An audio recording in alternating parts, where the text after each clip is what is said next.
Wisdom Islamic ഓർഗനൈസേഷൻ്റെ students വിങ്ങിൻ്റെ സംസ്ഥാന vice president Abdulla Basil CP ആണ് എനിക്കൊപ്പം ഉള്ളത്. നമസ്കാരം. ഇപ്പോൾ ഈ സുംബ വിവാദമൊക്കെ ഉണ്ടായ സമയത്ത് സോഷ്യൽ മീഡിയയിലാണെങ്കിലും മാധ്യമങ്ങളിലുമാണെന്നൊക്കെ വിസ്റ്റം ഇസ്ലാമിക് ഓർഗനൈസേഷൻ വലിയൊരു ചർച്ചയാണ്. ഞാൻ മനസ്സിലാക്കുന്നത് ഒരു മുജാഹിദ് പ്രസ്ഥാനത്തിൽ നിന്ന് വഴിതിരിഞ്ഞു വന്നിട്ടുള്ള ഒരു പുതിയ പ്രസ്ഥാനമാണ് വിസ്റ്റം ഇസ്ലാമിക് ഓർഗനൈസേഷൻ എന്ന് പറയുന്നത്. എന്താണ് മറ്റ് മുജാഹിദ് പ്രസ്ഥാനങ്ങളിൽ നിന്ന് ഈ പ്രസ്ഥാനത്തെ വേറിട്ട് നിൽക്കുന്ന പ്രധാനപ്പെട്ട ഘടകം? വിസ്ഡം എന്ന് പറയുന്നത് മുജാഹിദ് പ്രസ്ഥാനത്തിൻ്റെ തുടർച്ചയായിട്ടാണ് നമ്മൾ മനസ്സിലാക്കുന്നത്.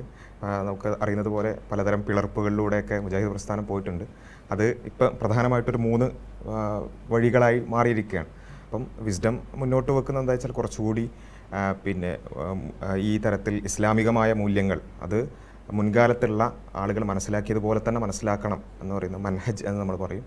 അതിൽ അടിയുറച്ച് നിൽക്കണം എന്നുള്ള കാര്യങ്ങൾ, അതുമായി ബന്ധപ്പെട്ടുള്ള ചില അഭിപ്രായ വ്യത്യാസങ്ങൾ സംഘടനാപരമായ കുറച്ച് പ്രശ്നങ്ങൾ കൊണ്ടുകൂടി 2 സംഘടനകളായി മാറിയതാണ്. KNM എന്ന് പറയുന്ന മുജാഹിദ് സംഘടനയുടെ ഒരു പാരൻ്റ് ഓർഗനൈസേഷൻ. അതിൽ നിന്നും 2012 സമയത്തിലാണ് അത്തരത്തിലൊരു വ്യത്യാസം ഉണ്ടാകുന്നത്. അങ്ങനെയാണ് ഒരു വിസ്ഡം രൂപീകരിക്കുന്നത്. പൊതുവിൽ എല്ലാ മുജാഹിദുകളും മുന്നോട്ട് വെക്കുന്ന അതേ ആശയവും അതേ രൂപവും തന്നെയാണ്. പക്ഷേ ചില സംഘടനാപരവും അതുപോലെ തന്നെ ആദർശപരമായിട്ടുള്ള ചില വ്യത്യാസങ്ങളാണ് വിസ്ഡത്തിലേക്ക്. നിലവിൽ ഇപ്പോൾ KNM ഉണ്ട്, മർക്കസുദ്ദവയുണ്ട്, വിസ്ഡം ഇസ്ലാമിക് ഓർഗനൈസേഷൻ. ഈ KNM-ൽ നിന്നും മർക്കസുദ്ദവയിൽ നിന്നും ആശയപരമായി, സംഘടനാപരമായിട്ട് ഇപ്പോൾ നേതൃത്വപരമായിട്ടുള്ള വിഷയങ്ങളൊക്കെ ആയിരിക്കാം, ആശയപരമായി എന്തെങ്കിലും ഭിന്നിപ്പോ അല്ലെങ്കിൽ വ്യത്യസ്തമായൊരു അഭിപ്രായം വിസ്റ്റം ഇസ്ലാമിക് ഓർഗനൈസേഷനുണ്ട്? ഇല്ല, പൊതുവേ നമ്മൾ ഇൻ്റർനാഷണലി പറയുകയാണെന്നുള്ള ഒരു സലഫി ലൈനിൽ നിൽക്കുന്ന, അല്ലെങ്കിൽ കേരളത്തിലേക്ക് വരികയാണെങ്കിൽ, അല്ലെങ്കിൽ ഇന്ത്യയിൽ മൊത്തത്തിൽ പറയുകയാണെങ്കിൽ അഹ്ലെ ഹദീസിൻ്റെ, അല്ലെങ്കിൽ കേരളത്തിലേക്ക് വരികയാണെങ്കിൽ ഒരു മുജാഹിദ് എന്ന് പറയുന്ന അതേ ആശയത്തിൽ തന്നെയാണ് ഈ 3 സംഘടനകളും ഉള്ളത്. അതായത് സലഫി ആശയങ്ങൾ പ്രധാനമായിട്ടും 2 ധാരകൾ രാജ്യാന്തര തലത്തിലുണ്ട്. ഒന്ന് ഈജിപ്തുമായി ബന്ധപ്പെട്ട ഒരു ധാരയാണ്, മറ്റൊന്ന് സൗദി അറേബ്യയുമായി ബന്ധപ്പെട്ട ധാരയാണ്. അപ്പോൾ സൗദി അറേബ്യയുമായി ബന്ധപ്പെട്ട സലഫി ആശയങ്ങളോടാണ് വിസ്റ്റം ഇസ്ലാമിക് ഓർഗനൈസേഷന് കുറച്ചുകൂടി ബന്ധമുണ്ട്. അത് തീർച്ചയായും സൗദി അറേബ്യയിൽ ഒരു റിനേസൻസ്, മുഹമ്മദ് ബിൻ അബ്ദുൽ വഹാബിൻ്റെ നേതൃത്വത്തിൽ അത്തരത്തിലുള്ള ഒരു റിനേസൻസ് ഉണ്ടായിട്ടുണ്ട്. എന്ന് വെച്ച് ഒരു സൗദി പറയുന്നതെല്ലാം ഇസ്ലാം അല്ലെങ്കിൽ സൗദി ലൈനിലുള്ളത് ആ രൂപത്തിലല്ല, മറിച്ച് അവിടെ കൂടുതലായിട്ടും എന്ത് ചെയ്തിട്ടുണ്ട്, പ്രമാണങ്ങളിലേക്ക് തിരിച്ചു പോവുക, ഖുർആനിലേക്കും ഹദീസിലേക്കും തിരിച്ചു പോവുക, ബാക്ക് ടു ടെക്സ്റ്റ് എന്ന് മാത്രമല്ല അതെല്ലാവരും പറയുന്നൊരു കാര്യമാണ്. ഇപ്പോൾ നമ്മൾ സുന്നി സംഘടനകളിലുള്ളവരാകട്ടെ അല്ലെങ്കിൽ ജമാഅത്ത് ഏത് ധാരയിലുള്ളവരോട് ചോദിച്ചാലും എല്ലാവരും പറയുക ഖുർആനും ഹദീസുമാണ് അടിസ്ഥാനം എന്നുള്ളത് തന്നെയാണ്. പക്ഷേ സലഫി എന്ന് പറയുമ്പോൾ സലഫി എന്നുള്ള ആ പദത്തിൽ തന്നെയുണ്ട്. അതിൻ്റെ അടിസ്ഥാനം എന്ന് വെച്ചാൽ ആ ഖുർആനിനെ അല്ലെങ്കിൽ ഹദീസിനെ എങ്ങനെ മനസ്സിലാക്കണം, അത് സലഫ് എന്ന് പറഞ്ഞാൽ മുൻഗാമികൾ എന്നുള്ളതാണ്. മുൻഗാമികൾ മനസ്സിലാക്കിയതുപോലെ തന്നെ മനസ്സിലാക്കണം, അല്ലാതെ നമുക്ക് ഓരോരുത്തർക്കും തോന്നുന്ന ഒരു വ്യാഖ്യാനം അതിന് കൊടുക്കരുത്. ഇതാണ് ഒരു സലഫി ലൈനിൻ്റെ ഒരു അടിസ്ഥാനം എന്ന് പറയുന്നത്. അതായത് വിശുദ്ധ ഖുർആൻ ഒന്നേ ഉള്ളൂ, ഹദീസുകളാണ് ധാരാളമായിട്ടുള്ളത്. അപ്പോൾ ഹദീസുകൾ എന്ന് പറയുന്നത് പ്രവാചകന്റെ സഹാബത്തുകൾ അവർ അനുചരിച്ചു പോയിട്ടുള്ള, അവർ പറഞ്ഞിട്ടുള്ള കാര്യങ്ങളാണ്. അപ്പോൾ ഈ ഹദീസുകളുടെ പ്രാമാണികത്വമാണ് പ്രധാനപ്പെട്ട അടിസ്ഥാനപരമായ ഭിന്നിപ്പിൻ്റെ കാര്യം എന്ന് പറയുന്നത്. അല്ല, ഹദീസുകൾ പലതരമുണ്ട് എന്ന് പറയുന്നതിനപ്പുറത്ത് ഹദീസുകളുടെ ആധികാരികതയുമായി ബന്ധപ്പെട്ട് സ്വഹീഹായ ഹദീസ് എന്ന് പറഞ്ഞാൽ പൂർണ്ണമായും ഒതൻറ്റിക് ആയത്, അത് തന്നെ എന്ന് വെച്ചാൽ മുഹമ്മദ് നബി പറഞ്ഞോ ഇല്ലേ, ഇതാണ് അതിൻ്റെ അടിസ്ഥാനം എന്ന് പറയുന്നത്. മുഹമ്മദ് നബി പറഞ്ഞോ ഇല്ലേ എന്ന് മനസ്സിലാകാൻ നമുക്ക് എന്തുണ്ട്, ഈ ഹദീസുകൾക്ക് ഒരു ചെയിൻ ഓഫ് നറേഷൻസ് ഉണ്ടാവും. മുഹമ്മദ് നബി പറഞ്ഞത് ഇന്നയാൾ കേട്ടു, അയാൾ പറയുന്നത് ഇന്നയാൾ കേട്ടു, അങ്ങനെയുള്ള ഒരു ചെയിൻ ഓഫ് നറേഷൻസ്. ആ ചെയിൻ ഓഫ് നറേഷൻസിലുള്ള ഓരോ വ്യക്തിയെക്കുറിച്ചും ഉസൂലുൽ ഹദീസ് എന്ന് പറയും. അതിലുള്ള ഓരോ വ്യക്തിയെക്കുറിച്ചും നമ്മൾ എന്ത് ചെയ്യും, കേട്ടവരാരാണ്, അതിനെക്കുറിച്ച് കൃത്യമായ പഠനങ്ങളുണ്ട്. ഓരോ വ്യക്തികളെ സംബന്ധിച്ചിടത്തോളം അവർ സത്യസന്ധരാണോ അല്ലെങ്കിൽ അവർ റിലയബിൾ ആണോ എന്നുള്ള തരത്തിലുള്ള കൃത്യമായ ഓരോരുത്തരെക്കുറിച്ചുള്ള ജീവചരിത്രം രേഖപ്പെടുത്തിയിട്ടുണ്ട്. അത്രത്തോളം വിശാലമായൊരു ഏരിയയാണ് ഹദീസ് എന്ന് പറയുന്നത്. അതിൽ ഈ നിലക്ക് ആ ചെയിൻ ഓഫ് നറേഷൻസിലുള്ള എല്ലാവരും പൂർണ്ണമായും വിശ്വാസയോഗ്യരാണെങ്കിൽ അത് മുഹമ്മദ് നബി പറഞ്ഞതാണ് എന്ന് ഉറപ്പുവരുത്താൻ പറ്റും.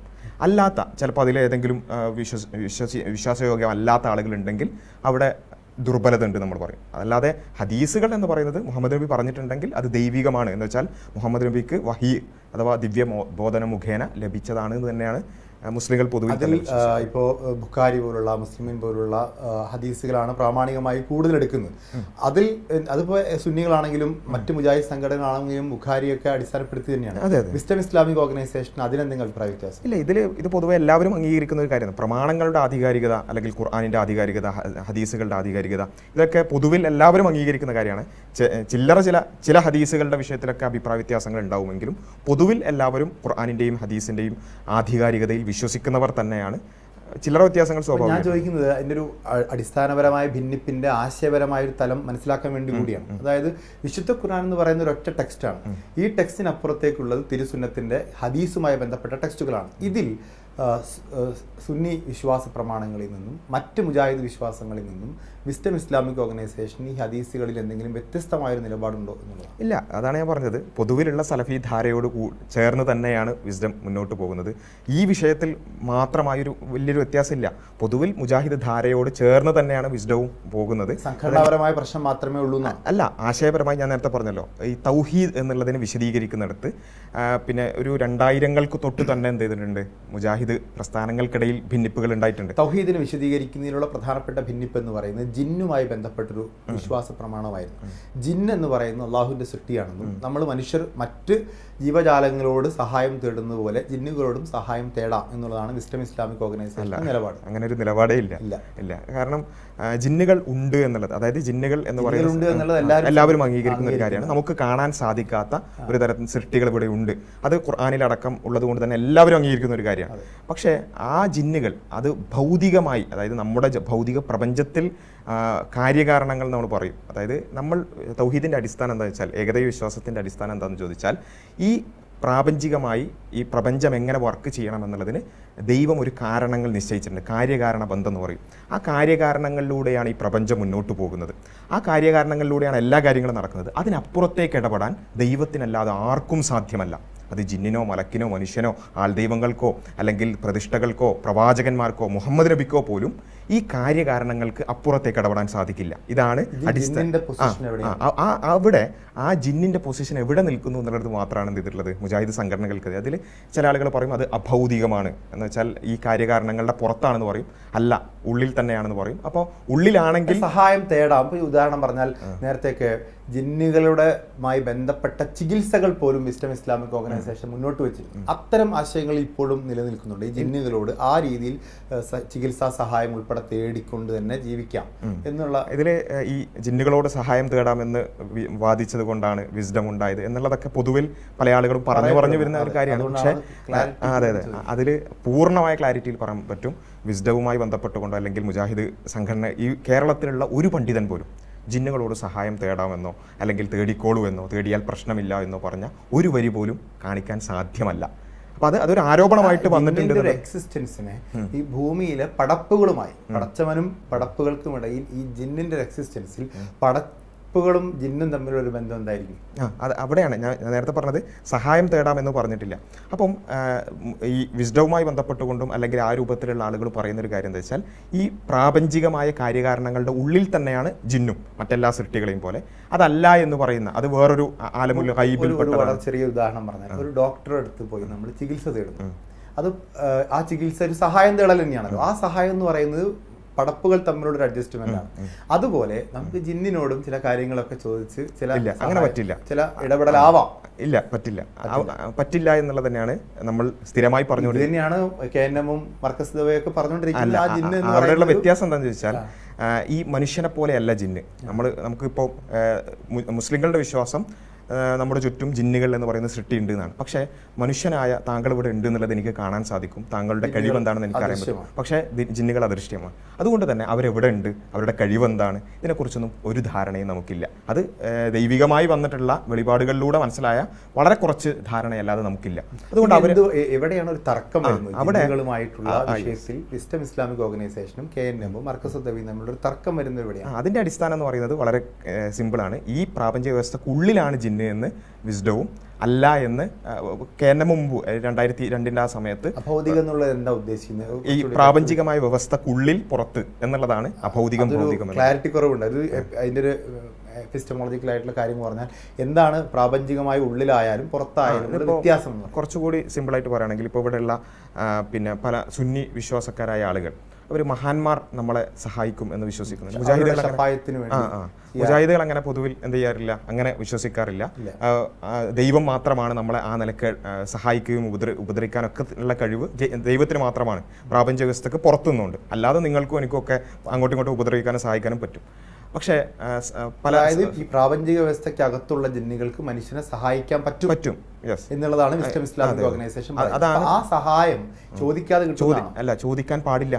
കാരണം അങ്ങനെ ഒരു പിന്നെ ഏത് അർത്ഥത്തിൽ ജിന്നുകൾ സഹായിക്കും അവിടെയാണ് പറഞ്ഞത്. അങ്ങനെ സഹായം ചോദിക്കുക എന്നുള്ളത് ഒരു മതത്തിൽ ഒരു കാര്യം പിന്നെ അനുവദനീയമാണെന്നുണ്ടെങ്കിൽ അത് പ്രവാചകൻ പറയണം, അല്ലെങ്കിൽ ഖുർആനിൽ വേണം. അങ്ങനെ ഒരു സംഭവം പ്രവാചകൻ ജിന്നുകളെ കുറിച്ച് ഒരുപാട് പഠിപ്പിച്ചിട്ടുണ്ട്. ജിന്നുകളിൽ നിന്ന് സഹായം തേടരുത് എന്ന് തന്നെയാണ് KNM പറയുന്നത്. അതെ, തേടരുത് എന്ന് മാത്രമല്ല, അത് ഈ പ്രാപഞ്ച വ്യവസ്ഥക്ക് അപ്പുറത്താകുന്നത് കൊണ്ട് ഷിർക്കാകും എന്ന് പറയുന്നു. വിസ്ഡം പറയുന്നത് കുറച്ചുകൂടി എല്ലാം ഷിർക്കാവില്ല, ഷിർക്കാവുന്നതാണ് ഭൂരിപക്ഷവും. പക്ഷേ നമ്മുടെ അടുത്തുള്ള ഒരു ജിന്നിനോട് പിന്നെ അങ്ങനെ ആ രൂപത്തിൽ ചോദിക്കുകയാണെങ്കിൽ ഷിർക്കാവുകയില്ല എന്നുള്ളതാണ്. എല്ലാം ഷിർക്കാവില്ല, നിരുപാധികം ഷിർക്ക് ആവുകയില്ല എന്ന് വിസ്ഡവും, നിരുപാധികം ഷിർക്കാണ് എന്ന് KNM പറയുന്നത്. അപ്പൊ ഇതേ ഒരു പോളിസി തന്നെ നമ്മൾ ഇവിടുത്തെ സുന്നി വിശ്വാസികൾക്കിടയിലുള്ള ഇവിടുത്തെ ഖബർസ്ഥാനുകളിൽ നടക്കുന്ന നേർച്ചകളുമായി ബന്ധപ്പെട്ട് വളരെ ഇമാമുകളായിട്ടുള്ള അല്ലെങ്കിൽ വലിയ പണ്ഡിതന്മാരായിട്ടുള്ള അവരുടെയൊക്കെ ഖബർസ്ഥാനുകളിൽ നടക്കുന്ന നേർച്ചകളുമായി ബന്ധപ്പെട്ട് അതിൽ സുന്നികൾ പറയുന്ന ഇതേ പോയിന്റാണ്, ഞങ്ങൾ സഹായം തേടുകയല്ല, ഒരു ഷഫായത്താണ്. അള്ളാഹുവിനോട് ഷഫായത്തും തേടുന്നില്ല, ഒരു ഷഫായത്തും തേടുന്നില്ല, ചേടാൻ പാടില്ല എന്നുള്ളതാണ് നമ്മൾ പറയുന്നത്. ഒരു നിലക്കും അവരായിട്ട് ഒരു ബന്ധവും വേണ്ട, അങ്ങനെ നബി പഠിപ്പിച്ചിട്ടില്ല.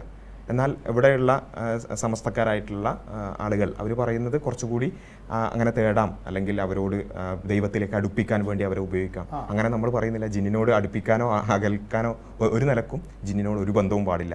ആകെയുള്ളൊരു വ്യത്യാസം വെച്ചാൽ അത് പ്രപഞ്ച വ്യവസ്ഥക്ക് അകത്താണോ പുറത്താണോ. അകത്താണെങ്കിൽ എന്ത് ചെയ്യും, ചിലത് ഷിർക്കല്ലാതെ വരും, പുറത്താണെങ്കിൽ നിരുപാധികം ഷിർക്കാവും. ഇത് മാത്രമാണ് ഈ ഒരു ചെറിയൊരു ഡെലിക്കേറ്റ് വ്യത്യാസം. ചിലത് എന്ന് പറയുന്നിടത്ത് ഏതർത്ഥത്തിൽ ഇപ്പം ചികിത്സയുമായി ബന്ധപ്പെട്ട ഒരു വാദം ഉണ്ടായിരുന്നു. എന്നാൽ ചികിത്സയ്ക്ക് ജിന്നിന്റെ രീതി അനുസരിച്ചുള്ള ഒരു ചികിത്സാ സമ്പ്രദായത്തെ വിസ്ഡം ഇസ്ലാമിക് ഓർഗനൈസേഷൻ മുന്നോട്ട് വെച്ചിട്ടുണ്ട്. അത് എന്താ വെച്ചാൽ KNMന്റെ ഒന്നാമത്തെ പിന്നെ പ്രസിഡന്റ് ആയിട്ടുള്ള KN മൗലവി, അദ്ദേഹത്തിൻ്റെ പിന്നെ ഫത്തുവകൾ നമുക്ക് കാണാൻ സാധിക്കും. അദ്ദേഹം പറഞ്ഞു വെച്ചാൽ ഈ പിന്നെ ജിന്നുകൾ പല രൂപത്തിൽ നമ്മൾ ഉപദ്രവിക്കാനുള്ള സാധ്യതകൾ പറയുന്നിടത്ത് അതിനുള്ള പ്രതിവിധി എന്താണ്? പ്രതിവിധി എന്ന് പറഞ്ഞാൽ ഇവിടെ പല തരത്തിലുള്ള പിന്നെ ജിന്ന് ചികിത്സ എന്നൊക്കെ പറഞ്ഞുകൊണ്ടുള്ള പലതരത്തിലുള്ള കാര്യങ്ങൾ നമുക്ക് കാണാൻ പറ്റും. അതിൻ്റെ പേരിൽ പല അന്ധവിശ്വാസങ്ങൾ കാണാൻ സാധിക്കും.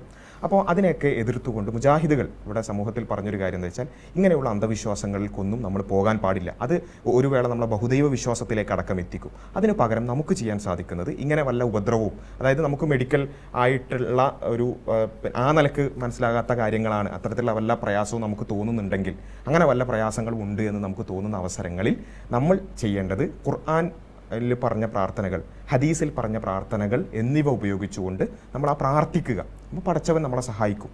ഇതിനെയാണ് നമ്മൾ ഈ ചികിത്സ എന്നൊക്കെ പറയുന്നത്. അത് ഒന്നുമില്ല, നമുക്ക് അത്തരത്തിലുള്ള എന്തെങ്കിലും പ്രയാസം ഉണ്ടെങ്കിൽ പടച്ചവനോട് പ്രാർത്ഥിച്ചുകൊണ്ട് ആ ഒരു കാര്യം, അത് KNMന്റെ നേതാക്കന്മാരടക്കം മുമ്പേ പറഞ്ഞൊരു കാര്യം തന്നെയാണ്. അതിൻ്റെ ഒരു തുടർച്ചയായിട്ട് വിസ്ഡം അത് പറയുന്നു എന്ന് മാത്രം. പക്ഷേ പിന്നെ ചില സംഘടനാപരമായ ഭിന്നിപ്പുകളും നമുക്കറിയാലോ, ഒരു സംഘടനാ ഭിന്നിപ്പുകളുടെ ഭയങ്കര കാലുഷ്യമായ അന്തരീക്ഷം ഉണ്ടാവുന്നു.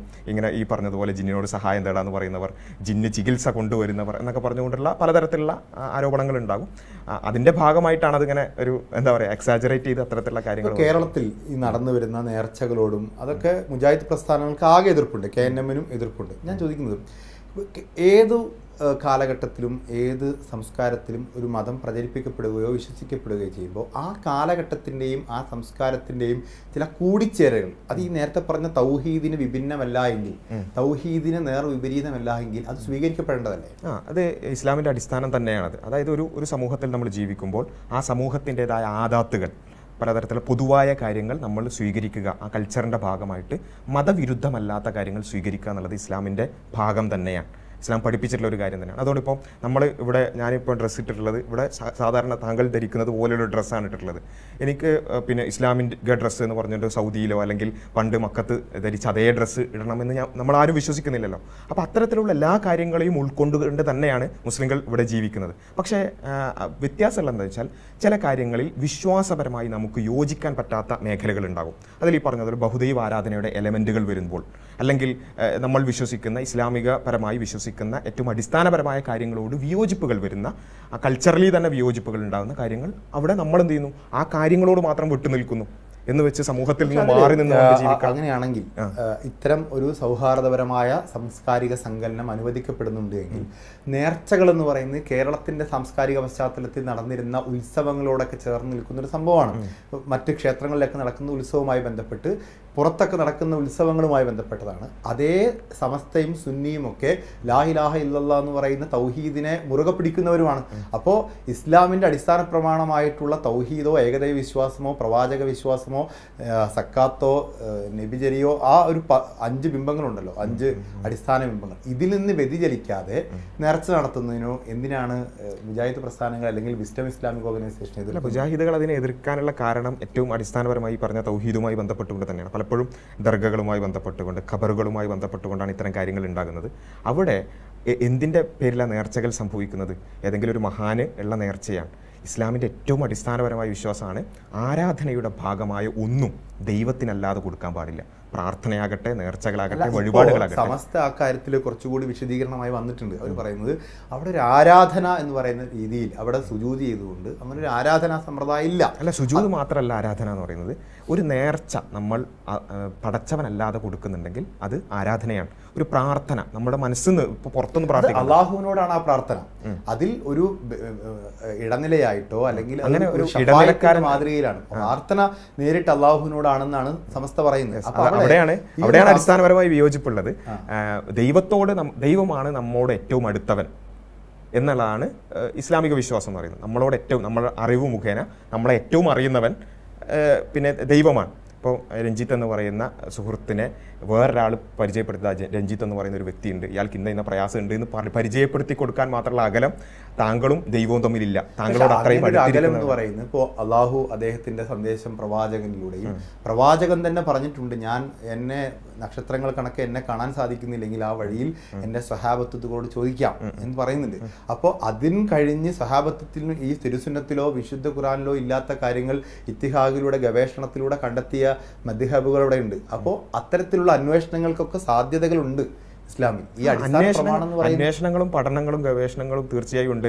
ഓരോ പുതിയ കാലഘട്ടത്തിൽ വരുന്ന കാര്യങ്ങളോട് അതും ഇതും തമ്മിലൊരു ബന്ധമില്ലല്ലോ. അതുമായി ബന്ധപ്പെടുത്തിക്കൊണ്ട് ഇത്തരത്തിലുള്ള സാംസ്കാരിക സങ്കലനങ്ങൾക്കൊക്കെ ഒരു അടിസ്ഥാന പ്രമാണവുമായി ബന്ധപ്പെടുത്തിക്കൊണ്ട് ഇപ്പോൾ മറ്റ് മത സാംസ്കാരികതയോടൊക്കെ പ്രവാചകൻ തന്നെ വളരെ ബഹുമാനത്തോടുകൂടി റെസ്പെക്റ്റോടുകൂടി. തീർച്ചയായും നമ്മളിപ്പം എല്ലാ മറ്റു മതങ്ങളുടെ ആരാധനകളോട് ആചാരങ്ങളോടൊക്കെ വളരെ സൗമ്യമായി അല്ലെങ്കിൽ സൗഹാർദ്ദപരമായി തന്നെയാണ് നമ്മൾ മുന്നോട്ട് പോകുന്നത്. പക്ഷേ എവിടെയാണ് പ്രശ്നം വരുന്നത്? അത് നമ്മളും അംഗീകരിച്ചിരിക്കണം അല്ലെങ്കിൽ നമ്മളും അത് ചെയ്തിരിക്കണം എന്ന് പറയുന്നത് ഒരു സാംസ്കാരികമായ ഒരു അധിനിവേശമാണ്. അതായത് നമുക്ക് ബഹുദൈവ ആരാധനയുടെ ഒരു എലമെന്റിനോടും എനിക്ക് കലരൽ എന്ന് പറയുമ്പോൾ ചിലത് നമ്മൾ സ്വാംശീകരിക്കുകയും ചിലത് നമ്മളിൽ നിന്ന് അവർ സ്വാംശീകരിക്കുകയും ചെയ്യുമ്പോഴാണ്. അല്ലാതെ രണ്ടുപേരും വിശ്വാസങ്ങൾ അങ്ങോട്ടും ഇങ്ങോട്ടും കൊണ്ടും കൊടുത്തുകൊണ്ടല്ലോ. ഇപ്പോൾ താങ്കളുടെ വിശ്വാസം ഞാൻ സ്വീകരിക്കുക, എൻ്റെ വിശ്വാസം താങ്കൾ സ്വീകരിക്കുക, ഇതെല്ലാം വിശ്വാസങ്ങളിലല്ല, സാംസ്കാരികമായിട്ടുള്ള ഒരു കൊണ്ടും കൊടുക്കലുണ്ട്. അതുകൊണ്ടാണല്ലോ നമ്മൾ ഒപ്പന എന്ന് പറയുന്നത് നൃത്തരൂപമാണ്. ഒപ്പന അത് ഇസ്ലാമികമാണോ എന്ന് വെച്ചാൽ അല്ല. ഇസ്ലാമികം വെച്ചാൽ അത് സൗദിയിൽ നിന്ന് വന്നതോ അല്ലെങ്കിൽ വിശുദ്ധ ഖുറാനിലോ ഹദീസുകളിലോ ഒന്നും കാണുന്നത് നൃത്തരൂപമല്ല. പക്ഷെ കേരളത്തിലെ മുസ്ലിങ്ങൾ അവരുടെ വിവാഹ വേദികളിലും ആഘോഷവേളകളിലും ഒക്കെ ഒപ്പന കളിക്കാറുണ്ട്. ഈ ഒപ്പനയെ ഇസ്ലാമിക് ഓർഗനൈസേഷൻ അംഗീകരിക്കും അല്ല. ഇതിൽ ഞാൻ പറയുന്നത് ഓരോ കല അല്ലെങ്കിൽ ഓരോ രൂപം അതിനോടല്ല വിയോജിപ്പ് എന്ന് പറയുന്നത്. അത് ഞാൻ ചോദിക്കുന്നു, ഒപ്പന എന്ന് പറയുന്നത് ഒരു വിശ്വാസി ഭൂരിപക്ഷ മുസ്ലിം സമുദായത്തിൽപ്പെട്ട ആളുകൾ കേരളത്തിന്റെ തനത് സംസ്കാരത്തിൽ നിന്ന് ആർജിച്ചെടുത്തിട്ടുള്ള കലാരൂപമാണ്. അത് കേരളത്തിലെ കൈകൊട്ടിക്കളിയെന്നോ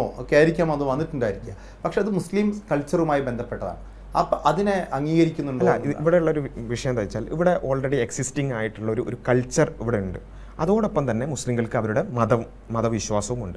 ഈ മതവിശ്വാസത്തിൽ കൃത്യമായി ഓരോ കാര്യത്തിനും പിന്നെ ഏകദൈവ വിശ്വാസം ബന്ധപ്പെട്ടാകട്ടെ, വ്യക്തിപരമായി ജീവിക്കേണ്ട കാര്യങ്ങളിലാകട്ടെ, അതുപോലെ തന്നെ നമ്മുടെ വസ്ത്രധാരണവുമായി ബന്ധപ്പെട്ടവരാകട്ടെ, സ്ത്രീ പുരുഷ ഇടകലര വിഷയത്തിലാകട്ടെ, ഇതിലെല്ലാത്തിലും മതത്തിന് കൃത്യമായ കാഴ്ചപ്പാടുണ്ട്. ആ മതത്തിൻ്റെ കാഴ്ചപ്പാടുകളിൽ പൂർണ്ണമായും നിന്നുകൊണ്ട് അതിലൊരു അണുകിട പോലും വ്യതിചലിക്കാതെ ഈ പറഞ്ഞ 4-5 വിഷയങ്ങളിലേക്കൊന്ന് വിശദമായി പോയാൽ തന്നെ ഇപ്പോൾ നൃത്തം എന്ന് പറയുന്നത്, ഒപ്പന എന്ന് പറയുന്നത് കലാരൂപമാണ്, നൃത്തരൂപമാണ്. അതിനെ വിസ്ഡം ഇസ്ലാമിക് ഓർഗനൈസേഷൻ ഇവിടെ നമ്മൾ മനസ്സിലാക്കേണ്ട ഒരു കാര്യം എന്താ വെച്ചാൽ ഈ കാര്യങ്ങൾ അത് ചെയ്യാൻ ഇഷ്ടമുള്ളവർക്ക് ചെയ്യാം. പക്ഷേ അത് പിന്നെ ഇസ്ലാമികമല്ല എന്ന് പറയാനല്ല, മറിച്ച് അത് ഏത് രൂപത്തിലാണ് ഇപ്പോൾ ഒരു സ്ത്രീകളുള്ള ഒരു ഘട്ടത്തിൽ അത് കളിക്കുന്നത് പ്രശ്നമാണെന്നല്ല നമ്മൾ പറയുന്നത്. മറിച്ച് അവിടെ പൊതുവേദി നമ്മുടെ കലോത്സവങ്ങളിലൊക്കെ പൊതുവേദിയിൽ 10,000-കണക്കിന് ആൾക്കാരെ സാക്ഷി നിർത്തിയാണ് മുസ്ലിം പെൺകുട്ടികൾ. അതൊക്കെ ഇവിടെ കാലങ്ങളായി നടന്നു വരുന്ന കാര്യമാണ്. അതൊക്കെ ഇഷ്ടമുള്ളവർക്കാവാം. പക്ഷേ അത് പിന്നെ കുറച്ചുകൂടി പ്രായമുള്ള സ്ത്രീകളാകുമ്പോൾ അതിന് എന്തുണ്ടാവും, പ്രായമുള്ള സ്ത്രീകൾ പിന്നെ ഈ പൊതുജന മധ്യത്തിൽ അതിൽ ഡാൻസ് കളിക്കുക എന്നുള്ളതിൽ ഇസ്ലാമികമായി പ്രശ്നങ്ങളുണ്ട് എന്നുള്ളത് തന്നെയാണ്. അപ്പോൾ അത് കുട്ടികൾ കളിക്കുന്നതിനെ കുറിച്ചല്ല. അതിൽ പ്രായത്തിൻ്റെയോ പൊതുമധ്യത്തിൽ എന്നതിനേക്കാൾ അപ്പുറത്ത് ഇസ്ലാം ഈ നൃത്തം എന്ന് പറയുന്ന വിനോദോപാധിയെ അംഗീകരിക്കുന്നില്ല. അല്ല, അങ്ങനെ പറഞ്ഞില്ലല്ലോ. ഇത് ഇവിടെ കുട്ടികൾ കളിക്കുന്നതിനെ കുറിച്ചൊന്നല്ല നമ്മൾ പറയുന്നത്. കുറച്ചുകൂടി പ്രായമുള്ള ആളുകൾ. ഇപ്പോൾ ഇവിടെ നമ്മളത് പറയാൻ കാരണം എന്താ വെച്ചാൽ, ഒരു സൊസൈറ്റിയിൽ ഒരു കാര്യം തെറ്റോ ശരിയോ എന്നുള്ള ഒരു ചോദ്യമാണ് ഇവിടെ വരുന്നത്. ആ സൊസൈറ്റിയിൽ ഒരു കാര്യം തെറ്റോ ശരിയോ എന്നുള്ളതിന്റെ അടിസ്ഥാനം എന്ന് പറയുന്നത് ദൈവികമായി. അപ്പം സൊസൈറ്റിയെ കുറിച്ചല്ലേ വിസ്ഡം ഇസ്ലാമിക് വിസ്ഡത്തിന് മാത്രമായിട്ടല്ലല്ലോ ഇത് പൊതുവിൽ മുസ്ലിങ്ങളെ സംബന്ധിച്ചിടത്തോളം കുറിച്ച് മാത്രമാണ്. വിസ്ഡം ഇസ്ലാമിക് ഓർഗനൈസേഷൻ ഒപ്പന എന്ന് പറയുന്ന ഒരു നൃത്തരൂപത്തെ, മാപ്പിളപ്പാട്ട് എന്ന് പറയുന്ന സംഗീതത്തിൽ ഒപ്പനയും മാപ്പിളപ്പാട്ട് എടുത്ത് ചോദിക്കാൻ കാരണം കേരളത്തിന്റെ തനത് മുസ്ലിം പാരമ്പര്യത്തിൽ ഇപ്പോഴും നിലനിൽക്കുന്ന സംഗീത കലാരൂപങ്ങളാണ്, നൃത്തരൂപങ്ങളാണ്. ഇതിനെ വിസ്ഡം ഇസ്ലാമിക് ഓർഗനൈസേഷൻ പറഞ്ഞല്ലോ, കുട്ടികൾ കളിക്കുന്നുണ്ടാകും. കുട്ടികൾ കളിക്കുന്നതിനെ കുറിച്ചല്ല നമ്മളുടെ പ്രായം വരെ കളിക്കാം. അത് ആ രൂപത്തിലല്ല. അത് ഒരു സൊസൈറ്റിയിലാകുമ്പോൾ നമുക്ക് മനസ്സിലായി ചെറിയ കുട്ടികൾ പലതരത്തിലുള്ള അവർക്ക് വിനോദങ്ങളാവാം. പ്രവാചകന്റെ കാലത്ത് ഞാൻ പൂർത്തിയാക്കട്ടെ. അതായത് പ്രവാചകന്റെ കാലത്ത് തന്നെ പ്രവാചകൻ വരുമ്പോൾ പിന്നെ പ്രവാചകൻ വന്നിരിക്കുന്നു എന്ന് പറഞ്ഞ് പാട്ട് പാടുന്നത് നമുക്ക് കാണാൻ സാധിക്കും. അവിടെ പലതരത്തിൽ കുട്ടികൾ അവരുടെ സന്തോഷം പ്രകടിപ്പിക്കുന്ന വീടുകളിലൊക്കെ പ്രവാചകനെ സ്തുതിച്ചുകൊണ്ട് പാട്ട് പാടുന്നുണ്ട്. അല്ല, അങ്ങനെ ഒരു ആചാരമാക്കുന്നിടത്താണ് പ്രശ്നം വരുന്നത്. പക്ഷേ ഞാൻ പറയുന്നത് മരിച്ച വീട്ടിൽ ആഘോഷിക്കേണ്ടതല്ല എന്നുള്ളതാണ് നമ്മൾ മനസ്സിലാക്കുന്നത്. പക്ഷേ ഒരു പ്രവാചകൻ വരുമ്പോൾ അത്തരത്തിലുള്ള പിന്നെ പാട്ടുപാടലുകൾ കാണുന്നുണ്ട്, സന്തോഷ പ്രകടനങ്ങൾ കാണുന്നുണ്ട്. അതൊക്കെ കുട്ടികൾക്കാവാം. കുട്ടികൾ സന്തോഷിക്കണം, അല്ലെങ്കിൽ പാട്ട് പാടണം, അല്ലെങ്കിൽ അവർ സന്തോഷിച്ചുകൊണ്ട് ആ കാര്യങ്ങളൊക്കെ ചെയ്യാം. പക്ഷേ നമ്മൾ വിയോജിക്കുന്ന ചില മേഖലകളുണ്ട്. കുറച്ചുകൂടി പ്രായപൂർത്തിയായ പിന്നെ സ്ത്രീകളും പുരുഷന്മാരും, അത് പുരുഷന്മാർ സ്ത്രീകളുടെ മുമ്പിലാകട്ടെ, സ്ത്രീകൾ പുരുഷന്മാരുടെ മുമ്പിലാകട്ടെ, അത് ആടിക്കളിക്കുന്നതും അത്തരത്തിലുള്ള നൃത്തരൂപങ്ങളിലേക്ക് പോകുന്നതും ഇസ്ലാമികമായി ചില അതിർവരമ്പുകളുണ്ട്. ആ അതിർവരമ്പുകൾ പാലിക്കേണ്ടതുണ്ട് എന്നുള്ളത് മാത്രമാണ്. അല്ലാതെ നൃത്തം അല്ലെങ്കിൽ മൊത്തത്തിലുള്ള എല്ലാ കലാരൂപങ്ങളോടും പൂർണ്ണമായും ഒരു വിയോജിപ്പ് എന്നുള്ളതല്ല പറയുന്നത്. അത് കലാരൂപങ്ങളും പാട്ടുകളും ഒക്കെ റസൂലിന്റെ കാലം മുതൽ തന്നെ ഉണ്ട്. അത് ആവാം. പക്ഷെ അതിന് ചില അതിർവരമ്പുകൾ മതം നിശ്ചയിക്കുന്ന അതിർവരമ്പുകളെ കുറിച്ചാണ് ചോദിക്കുന്നത്. ഇപ്പോൾ പെൺകുട്ടികൾ അല്ലെങ്കിൽ സ്ത്രീകൾ നൃത്തം ചെയ്യേണ്ടത് സ്ത്രീകൾ മാത്രമുള്ള വേദിയിലും പുരുഷന്മാർ നൃത്തം ചെയ്യേണ്ടത് പുരുഷന്മാർ മാത്രമുള്ള വേദികൾ, അങ്ങനെയാണോ? അല്ല, ഈ നൃത്തം എന്ന് പറയുന്നത് തന്നെ അതെന്തിനാണ് ഈ ഒരു നമ്മളിപ്പം ചോദിക്കുകയാണെങ്കിൽ ഒരു ജഡ്ജ് ചെയ്യേണ്ട രൂപത്തിൽ താങ്കൾ പറഞ്ഞു സാംസ്കാരിക സങ്കലനം അനുവദനീയമാണ്, തൗഹീദിന് വിഭിന്നമല്ല. തൗഹീദിന് മാത്രമല്ല, ഇസ്ലാമിന്റെ തൗഹീദ് എന്നാണല്ലോ പ്രധാനപ്പെട്ട അടിസ്ഥാന ആശയം. അതിന് വിഭിന്നമല്ല എങ്കിൽ ഇത്തരം സാംസ്കാരിക സങ്കലനങ്ങൾ അനുവദനീയമാണ് എന്ന് പറയുമ്പോൾ ഈ ഒപ്പനയും മാപ്പിളപ്പാട്ടും ഒക്കെ ഇവിടെ അത്തരം സാംസ്കാരിക തിരിച്ചൊരു ചോദ്യം ചോദിച്ചോട്ടെ. ഇപ്പം ഇവിടെ ഒപ്പന ഉണ്ടായിക്കോട്ടെ, അല്ലെങ്കിൽ പലതരം സിനിമാറ്റിക് ഡാൻസ് ഉണ്ടായിക്കോട്ടെ, അങ്ങനെ പല കലാരൂപങ്ങളുണ്ട്. ഇതൊക്കെ ഏതെങ്കിലും ഒരു വിഭാഗം അത് ചെയ്യണമെന്ന് അടിച്ചേൽപ്പിക്കേണ്ട ഒരു കാര്യമുണ്ടോ? അത് ചെയ്തിട്ടില്ലെങ്കിൽ അവരൊരു ചോദ്യചിഹ്നത്തിന്റെ മുമ്പിൽ നിൽക്കേണ്ടുന്ന ഒരു അവസ്ഥ ഉണ്ടോ? അത് ഇഷ്ടമുള്ളവർ ചെയ്താൽ പോരെ? അതായത് ഇപ്പോൾ ഞാൻ ചോദിക്കാണ്, ഞാൻ ഒറ്റ ചോദ്യം, ഈ ഒരു നൃത്തരൂപത്തെ അവരുടെ ഞാൻ ചോദിക്കുന്നതാണ് അംഗീകരിക്കുന്നുണ്ടോ എന്നുള്ള വളരെ സിമ്പിൾ ചോദ്യം. ഞാൻ പറഞ്ഞല്ലോ, കുട്ടികളുടെ ആഹ്ലാദ പ്രകടനങ്ങൾക്കോ അല്ലെങ്കിൽ അവരുടെ കലാരൂപങ്ങളോ അല്ല, മറിച്ച് എല്ലാ കാര്യത്തിലും അതിന് ഇസ്ലാമിന് ചില അതിർവരമ്പുകളുണ്ട്. ആ അതിർവരമ്പുകൾ പാലിച്ചുകൊണ്ടായിരിക്കണം എല്ലാം. അത് നൃത്തം മാത്രമല്ല, അല്ലെങ്കിൽ ഇത്തരത്തെ കലാരൂപങ്ങൾ മാത്രമല്ല. മുജാഹിദ് ബാലുശ്ശേരി നിങ്ങളുടെ ഒരു വളരെ പ്രധാനപ്പെട്ട ഒരു പ്രാസംഗികനാണല്ലോ, ചുമതലയുണ്ടോ എന്ന് എനിക്കറിയില്ല. അദ്ദേഹത്തിന്റെ പ്രസംഗങ്ങളിലൊക്കെ വളരെ കൃത്യമായി അദ്ദേഹം പറയുന്നുണ്ട്, ഈ പാട്ട് യേശുദാസ് പാട്ട് പാടുന്നു, ആ പാട്ടിലൂടെ ആരും തൗഹീദിന്റെ വഴിയിലേക്കോ അല്ലെങ്കിൽ ഏകദൈവത്തിന്റെ വഴിയിലേക്കോ വന്നിട്ടില്ല, അത് ചെകുത്താന്റെ മാർഗത്തിലുള്ളതാണ് എന്ന് പറയപ്പെടുന്നുണ്ട്. അപ്പോൾ അത്തരം പ്രസംഗങ്ങളെ നിങ്ങൾ സംഘടനാപരമായി അംഗീകരിക്കുന്നില്ല. അതിന്റെ കണ്ടക്സ്റ്റ് എന്താ നോക്കിയാലേ പറയാൻ പറ്റുള്ളൂ എന്താണ് സംഭവം എന്നുള്ളത്. സംഗീതം, പാട്ട്, ഇപ്പോൾ സിനിമാ പാട്ട് കേൾക്കുന്നു, ഈ പാട്ട് കേൾക്കുന്നത് ഈശ്വര വിശ്വാസത്തിന് വിരുദ്ധമാണ് എന്ന് കരുതുന്നുണ്ട്. അല്ല, ഈ സംഗീതവുമായി ബന്ധപ്പെട്ട് എല്ലാ സംഗീതവും പാടില്ല എന്നുള്ളതല്ല, മറിച്ച് ഇൻസ്ട്രുമെൻ്റൽ മ്യൂസിക്കുമായി ബന്ധപ്പെട്ടുകൊണ്ട് ഇസ്ലാമിൽ അത് പാടില്ല എന്ന് വിശ്വസിക്കുന്ന ഒരു വിഭാഗം മുസ്ലിങ്ങൾക്കിടയിലുണ്ട്. അതിൻ്റെ കാരണം എന്താണെന്ന് ചോദിച്ചാൽ, ഇത് പിന്നെ ഒരു പക്ഷേ ഒരു മുസ്ലിം അല്ലാത്ത ഒരാൾ നോക്കിക്കാണുന്ന രൂപത്തിലായിരിക്കില്ല ഒരു മുസ്ലിം ലോകത്തെ നോക്കിക്കാണുന്നത്. അതിൻ്റെ കാരണം എന്താണെന്ന് വെച്ചാൽ, മുസ്ലിമിന് ഒരു ജീവിതത്തിന് ഒരു അർത്ഥവും ഒരു ലക്ഷ്യവുമുണ്ട്. അത് ഈ ലോക ജീവിതത്തിൽ എങ്ങനെ ജീവിക്കണം എന്നുള്ളതും മരണത്തിന് ശേഷമുള്ളൊരു ജീവിതം, അതിനൊരു പർപ്പസ് കൃത്യമായി ഇസ്ലാം നിശ്ചയിച്ചു കൊടുത്തിട്ടുണ്ട്. ഒരു മിനിറ്റ് ഞാനൊന്ന് പൂർത്തിയാക്കാം. അതായത് ആ പർപ്പസിൽ നിന്നും ഡൈവേർട്ട് ചെയ്യുന്ന അല്ലെങ്കിൽ എന്തെങ്കിലും തരത്തിൽ അതിൽ നിന്നും വ്യതിചലിക്കുന്ന, മനസ്സിനെ വ്യതിചലിക്കുന്ന എന്തിനേയും അതിനെ നിരുത്സാഹപ്പെടുത്തുന്ന ഒരു രൂപമാണ് കാണാൻ പറ്റുക. അതുകൊണ്ടാണ് ഇപ്പോൾ നമ്മൾ എല്ലാ തരത്തിലുള്ള അഡിക്ഷൻ, ഇപ്പോൾ ലഹരിയെ എന്തുകൊണ്ടാണ് ഇസ്ലാം നിഷിദ്ധമാക്കിയതെന്ന് ചോദിച്ചാൽ നമ്മുടെ പർപ്പസിൽ നിന്ന് അത് തെറ്റിക്കുന്നു എന്നുള്ളതാണ് ഏറ്റവും പ്രധാനപ്പെട്ട കാര്യം. ലഹരി പോലെ ഒന്ന് തന്നെയാണ്. അല്ല അങ്ങനെ സമീകരിക്കരുത്. ഞാൻ പറഞ്ഞതെന്ന് വെച്ചാൽ അത്രയും എക്സ്ട്രീമിലുള്ള അല്ലല്ല ഞാൻ പറഞ്ഞു ഞാൻ പറഞ്ഞത് അത്രയും അല്ലല്ല ഞാൻ എന്താണ് സമീകരിക്കുന്നത് പൂർത്തിയാക്കട്ടെ. അതായത് അത്രയും എക്സ്ട്രീമിലുള്ള ഒരു കാര്യം പോലും ഇസ്ലാമികമായി എന്തുകൊണ്ട് ലഹരി ഹറാമാണ്, അത് നമ്മുടെ ജീവിതത്തിൻ്റെ ലക്ഷ്യത്തിൽ നിന്നും നമ്മളെ ഡൈവേർട്ട് ചെയ്യുന്ന ഒരു കാര്യമാണ്. അപ്പോൾ അത് ലഹരി ഒരു എക്സ്ട്രീമാണ്, യാതൊരു സംശയമില്ല. ലഹരിയും സംഗീതവും ഒരേപോലെയാണെന്ന് പറഞ്ഞത് ദയവേത് പറയരുത്, ഒരിക്കലും ഒരുപോലെയല്ല. പക്ഷേ സംഗീതം പലതരത്തിൽ നമ്മൾ എന്ത് ചെയ്യുന്നുണ്ട്, നമ്മുടെ ഒരു സാധാരണ നമ്മുടെ ജീവിത ലക്ഷ്യത്തിൽ നിന്നും നമ്മളെ ഡൈവേർട്ട് ചെയ്യുന്ന, നമ്മുടെ ഒരു യാഥാർത്ഥ്യ ബോധത്തിൽ നിന്നും നമ്മളെ പുറത്തേക്ക് കൊണ്ടുപോകുന്ന ഒന്നാണ്. അപ്പോൾ ഈ സംഗീതം എന്ന് വെച്ചാൽ മൊത്തം സംഗീതം എന്നല്ല, ഇൻസ്ട്രുമെൻ്റൽ മ്യൂസിക് പ്രത്യേകിച്ചും അതിന് പലതരത്തിൽ നമ്മുടെ ബ്രെയിനിലടക്കം അത്തരത്തിലുള്ള പിന്നെ പ്രതിധ്വനികൾ ഉണ്ടാക്കാൻ സാധിക്കും.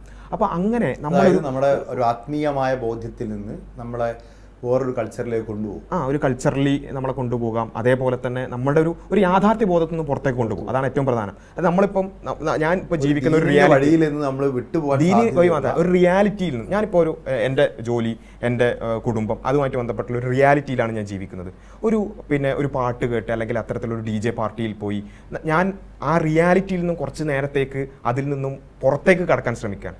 അതൊരു തരത്തിൽ എന്താണ്, ഒരു യാഥാർത്ഥ്യത്തിൽ നിന്ന് ഒളിച്ചോടലാണ്. അതുകൊണ്ടാണ് ഖുർആൻ അതിനെ പ്രയോഗിച്ചിട്ടുള്ളത് തന്നെ പിന്നെ നിങ്ങളെ യഥാർത്ഥ ലക്ഷ്യത്തിൽ നിന്ന് തെറ്റിക്കുന്നത് എന്നുള്ളതാണ്. ഇത്തരത്തിലുള്ള വിനോദങ്ങളെ വിലക്ക് വാങ്ങുക എന്നുള്ളതാണ് ഖുർആന്റെ പദപ്രയോഗം. അപ്പം നിങ്ങളെ യാഥാർത്ഥ്യത്തിൽ നിന്നും ലക്ഷ്യത്തിൽ നിന്നും തെറ്റിച്ച് വിശുദ്ധ ഖുർആനിൽ വിനോദങ്ങൾ വിലക്ക് വാങ്ങുന്നത് ഹറാമാണ് എന്നുള്ളതാണ് പറഞ്ഞിട്ടുള്ളത്. അതിനെ വിശദീകരിച്ചുകൊണ്ടാണ് പണ്ഡിതന്മാരടക്കം പറഞ്ഞിട്ടുള്ളത്. ഹദീസുകളിലും സംഗീതത്തെ, ഇൻസ്ട്രുമെന്റൽ മ്യൂസിക്കിനെ, പാട്ടിനെയല്ല, പാട്ട് പാടാമെന്നുള്ള കാര്യത്തിൽ ആർക്കും സംശയമില്ലാത്ത കാര്യമാണ്. ഇൻസ്ട്രുമെന്റൽ മ്യൂസിക് മാത്രമായി പാടാം, ഇൻസ്ട്രുമെന്റൽ മ്യൂസിക് അതിനെ ഹറാമാണ് എന്ന് പറഞ്ഞുള്ള ഒരുപാട് പണ്ഡിതന്മാരുണ്ട്. അപ്പോൾ അതിന്റെ അടിസ്ഥാനം ഇതാണ്, നമ്മുടെ ഒരു റിയാലിറ്റിയിൽ നിന്ന് നമ്മളെ തെറ്റിക്കുന്നു. അതൊരു പക്ഷേ ഒരു മതമില്ലാത്ത അല്ലെങ്കിൽ ഈ മതത്തിന്റെ പുറത്ത് നിൽക്കുന്ന, ഈ ലോകവീക്ഷണത്തിന്റെ പുറത്ത് നിൽക്കുന്ന ഒരാൾക്ക് അബ്സേർഡായിട്ട് തോന്നാം സ്വാഭാവികമായിട്ടും, അല്ലെ ഒരു പാട്ട് അല്ലെങ്കിൽ സംഗീതം പോലും ഇല്ലാത്ത. പക്ഷേ ഈ ഏതൊരു ലോകവീക്ഷണത്തിനെയും പൂർണ്ണമായി മനസ്സിലാക്കാൻ അതിൻ്റെ ഉള്ളിലേക്ക് വരണം. അതിൻ്റെ ഉള്ളിലേക്ക് വരുമ്പോൾ ഞങ്ങളെ സംബന്ധിച്ചിടത്തോളം വിശ്വാസികൾക്ക് കൃത്യമായൊരു ജീവിത ലക്ഷ്യവും ജീവിത വീക്ഷണവുമുണ്ട്. അതിൽ നിന്നും തെറ്റിക്കുന്നത് പിന്നെന്താണ്, പലതരത്തിൽ അത് നിരുത്സാഹപ്പെടുത്തിയതുണ്ടാവാം, ഹറാമായതുണ്ടാവാം, അങ്ങനെ പല കാര്യങ്ങളുണ്ടാവും. പക്ഷെ അത് തന്നെ നിങ്ങൾ ഈ പറയുന്ന ഈ ജീവിത ബോധമുണ്ടല്ലോ, ഇതിനകത്ത് വന്ന ആളുകൾ എന്ന് പറയുന്ന, ഇപ്പോൾ അഹ്ലു സുന്നത്ത് ജമാഅത്ത് എന്ന് പറയുന്ന ഓരോരുത്തരും അവകാശപ്പെടുന്ന അവരുടെ മാർഗം എന്നാണ്. അതിൽ തന്നെ സുന്നികൾ ഇത് അംഗീകരിക്കുന്നില്ല. സുന്നികൾക്ക് ഈ പറയുന്ന ഒപ്പനയും മാപ്പിളപ്പാട്ടും ദഫും ഒക്കെ ഇൻസ്ട്രുമെന്റ് മ്യൂസിക് വെച്ചിട്ടുള്ള സാധനങ്ങൾ അഭിപ്രായ വ്യത്യാസങ്ങളുണ്ട്. അപ്പോൾ ഇതിനകത്ത് വന്നവർക്ക് പോലും ബോധ്യപ്പെടാത്തൊരു കാര്യമാണെന്നുള്ളതാണ്. അല്ലല്ല, അതായത് ഇതിന് ഇപ്പോൾ സമസ്തക്കാർ പറയുന്ന പല കാര്യങ്ങളോട് നമുക്ക് വിയോജിപ്പ് ഉണ്ടാവും, നമ്മളോട് പറയുന്ന പലതിനോട് വിയോജിപ്പിൻ്റെ കാര്യം ഇതിലൊക്കെ വളരെ സിമ്പിളായ കാര്യമല്ലേ. ഞാൻ ചോദിക്കുന്ന ഒരു കാര്യമാണ്, ഇപ്പം ഇങ്ങനൊരു ചോദ്യം മുനയിൽ നിർത്താൻ മാത്രം. ഇപ്പോൾ ഏതെങ്കിലും ഒരു കലാരൂപം അതിനോട് ഞങ്ങൾക്ക് താല്പര്യമില്ല, അല്ലെങ്കിൽ ഞങ്ങൾ സംഗീതം കേൾക്കുന്നില്ല, ആയിക്കോട്ടെ, അങ്ങനെ തന്നെ ഫുള്ളി സംഗീതം കേൾക്കുന്നില്ല, ഇതൊന്നും ഒരു തരത്തിലും നമ്മുടെ സോഷ്യൽ ഫാബ്രിക്കിനെയോ ഇവിടെയുള്ള പൊതുസമൂഹത്തെ ബാധിക്കുന്ന എന്തെങ്കിലും കാര്യമാണോ? എങ്ങനെയാണ് ബാധിക്കുന്നത്? അതാണ് ഞാൻ പറഞ്ഞത്.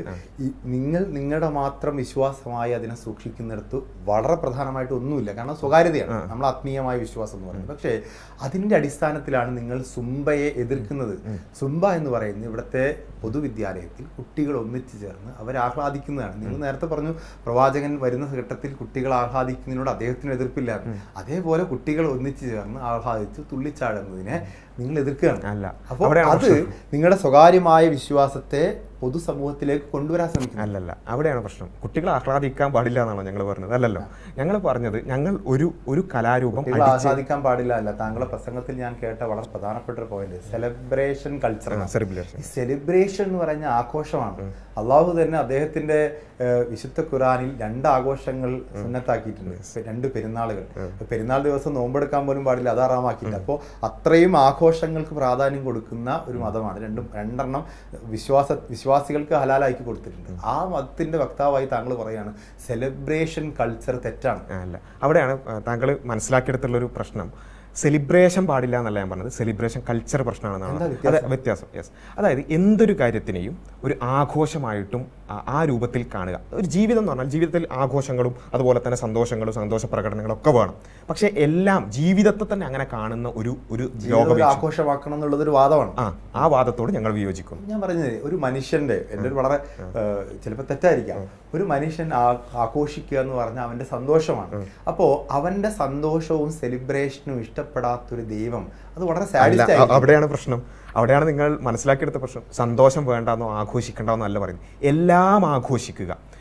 അവിടെയാണ് ഞാൻ നേരത്തെ പറഞ്ഞോട് കണക്ട് ചെയ്യുന്നത്. ഈ സംഗീതമായിട്ട് ഞാൻ പറഞ്ഞത് എല്ലാത്തിനെയും ഒരു ആഘോഷമാക്കി മാറ്റിക്കൊണ്ട് നമ്മുടെ ഒരു ജീവിത ലക്ഷ്യത്തിൽ നിന്ന് നമ്മൾ തെറ്റിയിട്ട് എല്ലാം ആഘോഷിക്കുക. എന്തെങ്കിലും ഒരു ഇപ്പോൾ എന്താ പറയുക, ഞാൻ അത് പൂർത്തിയാക്കട്ടെ. ആ സെലിബ്രേഷൻ കൾച്ചർ എന്നുള്ളത് ഇപ്പോൾ നമ്മുടെ പ്രത്യേകിച്ചും ഒരു കുറച്ച് പ്രായമുള്ള നിങ്ങളെ സംബന്ധിച്ചിടത്തോളം നിങ്ങളൊരു നല്ലൊരു കരിയറിലെത്തി. നിങ്ങൾ എന്തുകൊണ്ടാണ് കരിയറിലെത്തി? നിങ്ങൾ പഠിക്കുന്ന സമയത്ത് ഒന്നും ശ്രദ്ധിക്കാതെ എല്ലാത്തിൽ നിന്നും മാറി നിന്നുകൊണ്ട് ഇങ്ങനെ പിന്നെ എന്താ പറയുക നമ്മൾ പറഞ്ഞ അടിച്ചു പൊളിച്ച് നടക്കുക എന്നുള്ളതിൻ്റെ ഒരു എക്സ്ട്രീമിലായിരുന്നു ജീവിച്ചെങ്കിൽ നിങ്ങൾ ഈ ഒരു സ്ഥാനത്ത് ഒരു മീഡിയയുടെ ഒരു ഏറ്റവും നല്ലൊരു പൊസിഷനിൽ നിങ്ങൾ നിൽക്കുമായിരുന്നു എന്ന് ഞാൻ വിശ്വസിക്കുന്നില്ല. അവിടെയാണ് നമ്മുടെ കുട്ടികളെ സംബന്ധിച്ചിടത്തോളം അവർക്ക് ആഘോഷങ്ങൾ വേണം, സന്തോഷങ്ങൾ വേണം. അതേപോലെ തന്നെ അവർക്ക് അവരുടെ ജീവിതത്തെക്കുറിച്ചും അവരുടെ ജീവിത ലക്ഷ്യത്തെക്കുറിച്ചും ഈ ലോകത്തും പിന്നെ വിശ്വാസികളല്ലാത്തവർക്ക് പരലോകം ബാധകമല്ല, ഈ ലോകത്തെങ്കിലും ഒരു അച്ചടക്കത്തോടു കൂടി ജീവിക്കുക എന്നുള്ളതിൻ്റെ പ്രാധാന്യം അവരെ ബോധ്യപ്പെടുത്തേണ്ടതുണ്ട്. എല്ലാം ആഘോഷിക്കുക. ഇപ്പോൾ നമ്മുടെ പിന്നെ സ്കൂളുകളിലേക്ക് പോയാൽ എന്താ കാണാൻ സാധിക്കുന്നത്? എന്തെങ്കിലും ഒരു കാരണം കിട്ടാൻ കരുത്തുകയാണ്. അത് പിന്നെ ബർത്ത്ഡേ ആവണമെന്നില്ല, അല്ലെങ്കിൽ എക്സാം കഴിഞ്ഞതാവണമെന്നില്ല, എക്സാം പ്രഖ്യാപിക്കണമെന്നില്ല, എന്തും ആഘോഷിക്കുക. അവിടെ ഒരു പാട്ടിട്ട് തുള്ളിക്കളിക്കുക, DJ നടത്തുക. ഇങ്ങനെ ഒരു കൾച്ചറിലേക്ക് പോയാൽ കാര്യങ്ങളെ കുറച്ചും കൂടി ഗൗരവകരമായി, ജീവിതത്തെ ഗൗരവകരമായി കാണുന്നതിനെ പൂർണ്ണമായി ഇല്ലാതാക്കി. നമ്മുടെ മുഖ്യമന്ത്രി ഈ സുംബ അവതരിപ്പിക്കുന്ന ഘട്ടത്തിൽ ഈ പ്രസംഗം താങ്കളുടെ പ്രസംഗത്തിൽ മുഖ്യമന്ത്രിയുടെ പ്രസംഗം എടുത്ത് കാണിക്കുന്നുണ്ട്. ആ പ്രസംഗത്തിൽ വളരെ കൃത്യമായി അദ്ദേഹം പറയുന്നുണ്ട്, വൈകിട്ട് വരെ കുട്ടികൾ പഠിക്കുകയാണ്, പുസ്തകങ്ങൾക്കിടയിലാണ്. അവർക്ക് വൈകുന്നേരം ആകുമ്പോൾ ഉണ്ടാകുന്ന ഒരു സ്ട്രെസ് ഉണ്ട്. സ്വാഭാവികമായിട്ട് ഞാൻ അധ്യാപകനായിട്ട് കൂടി ജോലി ചെയ്തിട്ടുണ്ട്, കുട്ടികൾക്ക് സ്ട്രെസ് ഉണ്ടാകും. അപ്പോൾ ആ സ്ട്രെസ് ഒന്ന് മാറാൻ വേണ്ടി എല്ലാ കുട്ടികളും ഒരുമിച്ച് ചേർന്ന് ഒരു പാട്ടിട്ട് അവർ ഒരേ താളത്തിൽ നൃത്തം ചെയ്യുന്നവർ കൂടിക്കലരുന്ന പോലും ഇല്ല. അവർ മറ്റേ സാമ്പാ നൃത്തം പോലെയോ അല്ലെങ്കിൽ അവർ മറ്റേ ക്യാബറ പോലെയോ ഒരുമിച്ചല്ല, അവർ വരിയിൽ നിന്ന് വളരെ അച്ചടക്കത്തോടു കൂടി അവർ ഡാൻസ് ചെയ്യുന്നു, അവർ മടങ്ങിപ്പോകുന്നു വീട്ടിലേക്ക്. അപ്പോൾ അവർക്ക് അന്ന് വൈകുന്നേരം വരെ ഉണ്ടായ സ്ട്രെസ്സിൽ നിന്നൊരു റിലീഫ് ഉണ്ടാകുന്നുണ്ട്. ഈ സ്ട്രെസ് റിലീഫിന് വേണ്ടി അവർക്ക് മറ്റൊരു മയക്കുമരുന്നിലേക്കോ മറ്റ് പുറത്തെ കൂട്ടുകെട്ടിലേക്കോ പോവാതെ അവിടെ തന്നെ ആ സ്ട്രെസ് റിലീഫ് ചെയ്യപ്പെടുകയാണ്. ഇതിനെ ഏതർത്ഥത്തിലാണ് സെലിബ്രേഷൻ കൾച്ചർ വരുന്നത്? അവിടെയാണ് താങ്കൾ പറഞ്ഞ കാര്യം വളരെ റെലവൻ്റ് ആയ ഒരു കാര്യമാണ്. കുട്ടികൾക്ക് ആരെങ്കിലും സ്ട്രെസ് ഉണ്ടെങ്കിൽ ഒന്നാമത്തെ ഒരു കാര്യം അത് ആ ചർച്ച ചെയ്യേണ്ട ഒരു അംഗീകരിക്കുന്നില്ല അല്ല. ആ നിലക്ക് അത് വിദ്യാഭ്യാസ രംഗത്ത്, ഞാനൊരു വിദ്യാഭ്യാസ രംഗത്ത് പിന്നെ പ്രവർത്തിക്കുന്ന ഒരാളാണ്. ഇപ്പോഴത്തെ സിലബസിൽ സ്ട്രെസ് ഉണ്ടോ അല്ലെങ്കിൽ അതിമാത്രം സ്ട്രെസ് ഉണ്ടോ എന്നുള്ളത് വേറെ ഒരു ചർച്ചയാണ്. ആ ഡിബേറ്റിലേക്ക് ഞാൻ കടക്കുന്നില്ല. സ്ട്രെസ് ഉണ്ടെങ്കിൽ തീർച്ചയായും അതിനുള്ള ഈ പറഞ്ഞതുപോലെയുള്ള വഴികൾ വേണം. അത് ഒരു വഴി മാത്രം അടിച്ചേൽപ്പിക്കേണ്ടതാണോ? അല്ല, അവിടെയാണ് വിയോജിപ്പിന്റെ മർമ്മം. വേറെ ഒരു വഴി പറയും. പിന്നെ കായിക പരിശീലനങ്ങൾ, ഫുട്ബോൾ കളിക്കാൻ, ഒരു പ്രാക്ടിക്കലായ ഒരു മിനിറ്റ് ഞാൻ മുംബൈയുമായി ബന്ധപ്പെട്ട ഒറ്റ കാര്യം പറയാം. കായിക പരിശീലനത്തിന്റെ പ്രശ്നം എന്ന് പറയുന്നത് നമ്മൾ കായികമായി എഫേർട്ട് എടുക്കുന്ന പോലെയല്ല സുംബ.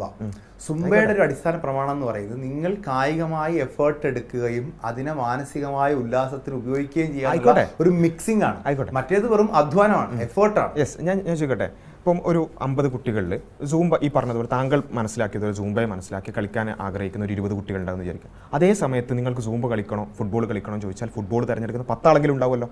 അതേപോലെ തന്നെ സൂംബയോട് മാനസികമായ അങ്ങനെ ഒരു കാര്യത്തോട് വിയോജിപ്പുള്ളവരുണ്ടാവുമല്ലോ. നമ്മൾ പറയുന്ന ഇത്രേ ഉള്ളൂ, എന്തിനാണ് ഒരു രൂപം മാത്രം അടിച്ചേൽപ്പിക്കുന്നത്? സൂംബ കളിക്കുന്നവർ കളിച്ചോട്ടെ. ഇപ്പോൾ ഞാൻ ഇതിൻ്റെ ഇടയിൽ ഒരു എയ്ഡഡ് സ്കൂളിലുള്ള ഒരു പാരൻസിന് അയച്ചൊരു ലെറ്റർ ഈ അടുത്ത് എനിക്ക് കിട്ടി. അത് ഒതൻറ്റിക് ആണെന്നാണ് ഞാൻ മനസ്സിലാക്കുന്നത്. ഈ സ്കൂളിന് ശേഷം ഒരു 15 മിനിറ്റ് കുട്ടികൾക്കുള്ള ഉല്ലാസത്തിനുള്ള ഒരു സമയം വെച്ചിട്ടുണ്ട്. അതിൽ നിങ്ങളുടെ കുട്ടി പങ്കെടുക്കാൻ ആഗ്രഹിക്കുന്നത് ടിക്ക് ഇടുക എന്ന് പറഞ്ഞിട്ട് ഫുട്ബോൾ, കളരി, ഇങ്ങനെയുള്ള കുറേ കാര്യങ്ങൾ. ഇങ്ങനെ പോരെ. അതായത് നമ്മൾ എന്തിനാണ് ഒരു രൂപം മാത്രം എല്ലാവരിലും വലിച്ചേൽപ്പിക്കുന്നത്? നമ്മളൊരു 15 മിനിറ്റ് സമയമുള്ളത്. ആ 15 മിനിറ്റ് സമയത്ത് കുട്ടികളെല്ലാവരും ഈ ലോകം വീഴില്ല. അവിടെയാണ് പ്രശ്നം. പറഞ്ഞ എല്ലാ അടിസ്ഥാന പ്രമാണങ്ങളെ അംഗീകരിച്ചുകൊണ്ടാണ് കുട്ടികൾക്ക് സന്തോഷിക്കാൻ പ്രവാചകൻ തന്നെ അനുമതി കൊടുക്കുന്നുണ്ട്. സെലിബ്രേഷൻ എതിരല്ല, കുട്ടികൾ കൂടിക്കലരാതെ നൃത്തം ചെയ്യുന്നതിനോട് നിങ്ങൾ എതിരല്ല. ഇതെല്ലാം സുംബയിൽ അവിടെ പാലിക്കപ്പെടുന്ന താങ്കളുടെ കുട്ടി പോകുന്ന പിന്നെ വിദ്യാലയത്തിൽ നിങ്ങളൊരു 50 പാരൻസും സൂംബ കളിക്കാണെന്ന് ആർക്കും കുഴപ്പമില്ല എന്നുണ്ടെങ്കിൽ സൂംബ നടത്തിക്കോട്ടെ. അല്ലാത്ത സ്ഥലങ്ങളിൽ PTA മീറ്റിങ്ങുകൾ കൂടി ഇപ്പോൾ അതല്ലാത്ത താല്പര്യമുള്ളവരും ഉണ്ടാവുമല്ലോ. ഞാൻ ചോദിക്കുന്നത് സൂംബ കളിക്കാതിരിക്കുന്നത് ഒരു രാജ്യദ്രോഹം എന്നല്ലല്ലോ. അല്ല, അത് കളിക്കാതിരിക്കാനുള്ള സ്വാതന്ത്ര്യം ഉണ്ടല്ലോ എന്നുള്ള ഒരു 50 കുട്ടികളുടെ ഇഷ്ടത്തെ ഒരു ഇസ്ലാമിക് ഓർഗനൈസേഷൻ എന്ന് പറയുന്ന ഒരു സംഘടന വന്ന് ഇല്ലാതാക്കുമ്പോൾ തല്ലിക്കെടുത്തപ്പെടുന്ന അവിടെ 100-500 കുട്ടികളുടെ സന്തോഷമല്ല. അവിടെയാണ് 1-2 നമ്മൾ പറയുന്നത്. ഞാൻ പറയുന്നത് നിങ്ങൾക്ക് സ്വന്തമായിട്ടൊരു വിദ്യാഭ്യാസ സ്ഥാപനം നടത്തി അവിടെ സുംബ വേണ്ട എന്ന് പറയുന്നതിന്റെ എതിർപ്പില്ല. ഒരു പൊതുവിദ്യാഭ്യാസ സ്ഥാപനത്തിൽ അവിടെ നടപ്പാക്കുന്ന പദ്ധതികൾ അവിടെ ആയിരക്കണക്കിന് കുട്ടികൾക്ക് ഒന്നിച്ചുള്ളതാണ്. അത് 1-2 ആളുകളുടെ ഇത്തരം അഭിപ്രായം, ഇപ്പോൾ മുസ്ലിം വിശ്വാസങ്ങളിൽ തന്നെ വളരെ ന്യൂനപക്ഷമാണ് ഇസ്ലാമിക് ഓർഗനൈസേഷൻ. അവരുടെ ഒരു ആവശ്യത്തിന് വേണ്ടി അത് മൊത്തത്തിലങ്ങ് എടുത്തു കളയാം. അവിടെയാണ് പ്രശ്നം. താങ്കൾ പറഞ്ഞ പോയിന്റുകൾ തന്നെയാണ് അതിന്റെ മർമ്മം എന്ന് പറയുന്നത്. പൊതുവിദ്യാലയമാണ്. പൊതുവിദ്യാലയത്തിൽ ഇപ്പോൾ താങ്കൾ പറയുന്നത് വെച്ചിട്ട് നോക്കുകയാണെങ്കിൽ സൂംബ എന്നുള്ളതിനോട് എതിർപ്പ് വിസ്ഡത്തിന് മാത്രം അല്ല. ഇവിടെയുള്ള സമസ്ത സംഘടനകൾ അതിനോട് വിയോജിപ്പുകൾ പറഞ്ഞിട്ടുണ്ട്. ഈ കഴിഞ്ഞ ദിവസം ഒരു ക്രൈസ്തവ പുരോഹിതൻ്റെ ഒരു ഇത് കണ്ടു ഞാൻ. അദ്ദേഹം അതിനോട് വിയോജിപ്പ് പറഞ്ഞിട്ടുണ്ട്, ഇങ്ങനെ അടിച്ചേൽപ്പിച്ചതിനെതിരെ. ഇവിടെയുള്ള മുജാഹിദ് സംഘടനകൾ അതിനോട് വിയോജിപ്പുകൾ പറഞ്ഞിട്ടുണ്ട്. ഇല്ല, അതിൽ വളരെ വ്യക്തമായി അത് എതിർക്കപ്പെടേണ്ടതല്ല. പിന്നെ ISMന്റെ പ്രസിഡന്റ്, അതേപോലെ തന്നെ ഹുസൈൻ മടവൂരിനെ പോലെയുള്ള ആളുകൾ അതിനോട് വിയോജിപ്പ് പറഞ്ഞിട്ടില്ലേ. അപ്പോൾ ഇതൊരു വിസ്ഡത്തിന്റെ വളരെ ചുരുങ്ങിയ അഭിപ്രായം മാത്രമല്ല, ഒരുപാട് ആളുകൾ അതിനോട് വിയോജിപ്പുള്ളവരുണ്ട്. ഈവൻ ഇപ്പോൾ നിങ്ങൾ ഇത്തരം ന്യൂസുകളുടെ കമന്റുകളൊക്കെ നോക്കിയാൽ ഈവൻ മുസ്ലിങ്ങളല്ലാത്തവർക്ക് പോലും ഇത്തരം ഒരു സാധനത്തിനോട് വിയോജിപ്പുണ്ട്. എന്നാൽ അവരെല്ലാവരും കുട്ടികളുടെ സന്തോഷത്തെ പൂർണ്ണമായും അടിച്ചമർത്തണം എന്ന് പറയുന്ന ആൾക്കാരൊന്നുമല്ല. അതിന് പല വഴികളുണ്ടല്ലോ. ആ പല വഴികളിൽ ഓരോ സ്കൂളിനും അവിടുത്തെ പാരൻസ് അടക്കം ഒന്ന് ചർച്ച ചെയ്ത് എല്ലാവരുമായിട്ട് ഒന്ന് ചർച്ച ചെയ്ത് ജനകീയ ചർച്ചകളിലൂടെ എന്താണ് നമ്മുടെ കുട്ടികൾക്ക് സ്ട്രെസ് ഉണ്ടെങ്കിൽ അത് പരിഹരിക്കാൻ എന്താണ് വഴി എന്നുള്ളത് ഒരു ചർച്ചയിലൂടെയല്ലേ വരേണ്ടത്. ഇവിടെ ഞങ്ങളുടെ വിയോജിപ്പിൻ്റെ മർമ്മം അതൊന്ന് പൂർത്തിയാക്കാൻ സമ്മതിക്കണം. ഞങ്ങളുടെ വിയോജിപ്പിൻ്റെ മർമ്മം എന്ന് വെച്ചാൽ, ഒരു ദിവസം ഏപ്രിലാണെന്നാണ് എൻ്റെ ഓർമ്മ, മുഖ്യമന്ത്രി ഇതിങ്ങനെ പ്രഖ്യാപിക്കും. ജംബോനോ പേരിലുള്ള ഒരു നൃത്തമുണ്ട്, പ്രഖ്യാപിക്കുന്നു. തൊട്ടടുത്ത ദിവസം ശിവൻകുട്ടി അത് എന്ത് ചെയ്യുന്നു, അത് പിന്നെ നടപ്പിലാക്കുന്നു എന്ന് പ്രഖ്യാപിക്കുന്നു. ഇതാണ് നമ്മുടെ മുമ്പിലുള്ളത്. പിന്നെ അപ്പോൾ തന്നെ നമ്മളിത് സൂംബ എന്താണെന്ന് മനസ്സിലാക്കുന്നു. അതിൻ്റെ കൾച്ചറലി ഞങ്ങളുടെ വിയോജിപ്പുകൾ ഞങ്ങൾ പറയുന്നുണ്ട്, ബോധവൽക്കരിക്കുന്നുണ്ട്. പക്ഷേ ഇത് നമ്മൾ ഒരു പൊതുവിദ്യാലയത്തിൽ എന്തൊരു കാര്യമാകട്ടെ, സൂംബ മാത്രമല്ല ഏതൊരു കാര്യമാകട്ടെ, അത് നടപ്പിലാക്കുമ്പം ഇവിടെ നിലനിൽക്കുന്ന ഒരു സംവിധാനമുണ്ട്. ജനകീയ ചർച്ചകളിലൂടെ പാരൻസിനോട്, അധ്യാപകരോട്, കുട്ടികളോടൊക്കെ അഭിപ്രായം ചോദിച്ചിട്ടാണ് ഇത് നടപ്പിലാക്കാറുള്ളത്. ഇതൊന്നുമില്ലാതെ പെട്ടെന്നൊരു ദിവസം ഒരു സർക്കുലർ വരികയാണ്, ഇതാ സൂംബ നടപ്പിലാക്കാൻ പോകുന്നു, എല്ലാവരും നടപ്പിലാക്കിയിരിക്കാൻ നിർബന്ധമാണ്. കാരണമാണ് ചോദിക്കുന്നത്. അഭിപ്രായ വ്യത്യാസമുണ്ട്, ജനാധിപത്യപരമായി ചോദിക്കണം, ശരി. അതിന്റെ കാരണം കേവലം മതപരമായ ബോധം മാത്രമാകുന്നു എന്നുള്ളതാണ്. വിനോദത്തെ വിലക്കുന്ന മതത്തിന്റെ ഫത്വകളാണ് നിങ്ങളിപ്പോ അതിനെ സുംബയെ എതിർക്കാനുള്ള പ്രധാന കാരണം. അല്ല, ഞാൻ പറഞ്ഞത് ഇത് മതവുമായി ബന്ധപ്പെട്ട് മതത്തിന്റെ എലമെന്റുകൾ അതിലുണ്ട്, മതം മാത്രമല്ല. അതാണ് എൻ്റെ പോയിന്റ് എന്ന് പറയുന്നത്. ഞാൻ ചോദിക്കട്ടെ, ഇനി മതമാണെങ്കിൽ തന്നെ ഒരു മതപരമായി ഞങ്ങൾക്ക് ഇപ്പോൾ സൂംബ തീരെ കളിക്കാൻ പാടില്ല എന്ന് വിചാരിച്ചോളൂ. അങ്ങനെയാണെങ്കിൽ അങ്ങനെ ജീവിക്കാനും ഇവിടെ സ്വാതന്ത്ര്യമില്ലേ? അപ്പോൾ അങ്ങനെ ഉള്ളവർക്കും പൊതുവിദ്യാലയങ്ങളിൽ പഠിക്കണ്ടേ? അവരെ കൂടി നമ്മൾ ഉൾക്കൊള്ളണം. മാത്രമായി മാറി നിൽക്കുന്നതിനെതിരെ ആ കുട്ടികൾ മാറി നിൽക്കട്ടെ. ആ കുട്ടികൾ മാറി നിൽക്കുന്നതിനെ ഇങ്ങനെ പൊതുവൽക്കരിച്ച് വലിയ പ്രശ്നവൽക്കരിച്ച് ഇതൊരു വലിയ പ്രശ്നമാണ്, ഇത് ചർച്ചയില്ലാതെ നടപ്പാക്കുന്നത്. താങ്കളൊരു മാധ്യമ പ്രവർത്തനമാണ്, എന്തുകൊണ്ടാണ് താങ്കൾക്ക് തിരിച്ച് ചിന്തിക്കാൻ പറ്റാത്തത്? അതായത് കുറച്ച് ആളുകൾക്ക് ഇതിനോട് വിയോജിപ്പുണ്ട്. അത് വിസ്ഡത്തിന് മാത്രമല്ല, ഒരുപാട് ആളുകൾക്ക് വിയോജിപ്പുണ്ട്. അത് പറയുന്ന രീതികളിൽ അല്ല, അവിടെയാണ് താങ്കൾക്ക് തിരിച്ചൊന്ന് ചിന്തിച്ചൂടെ?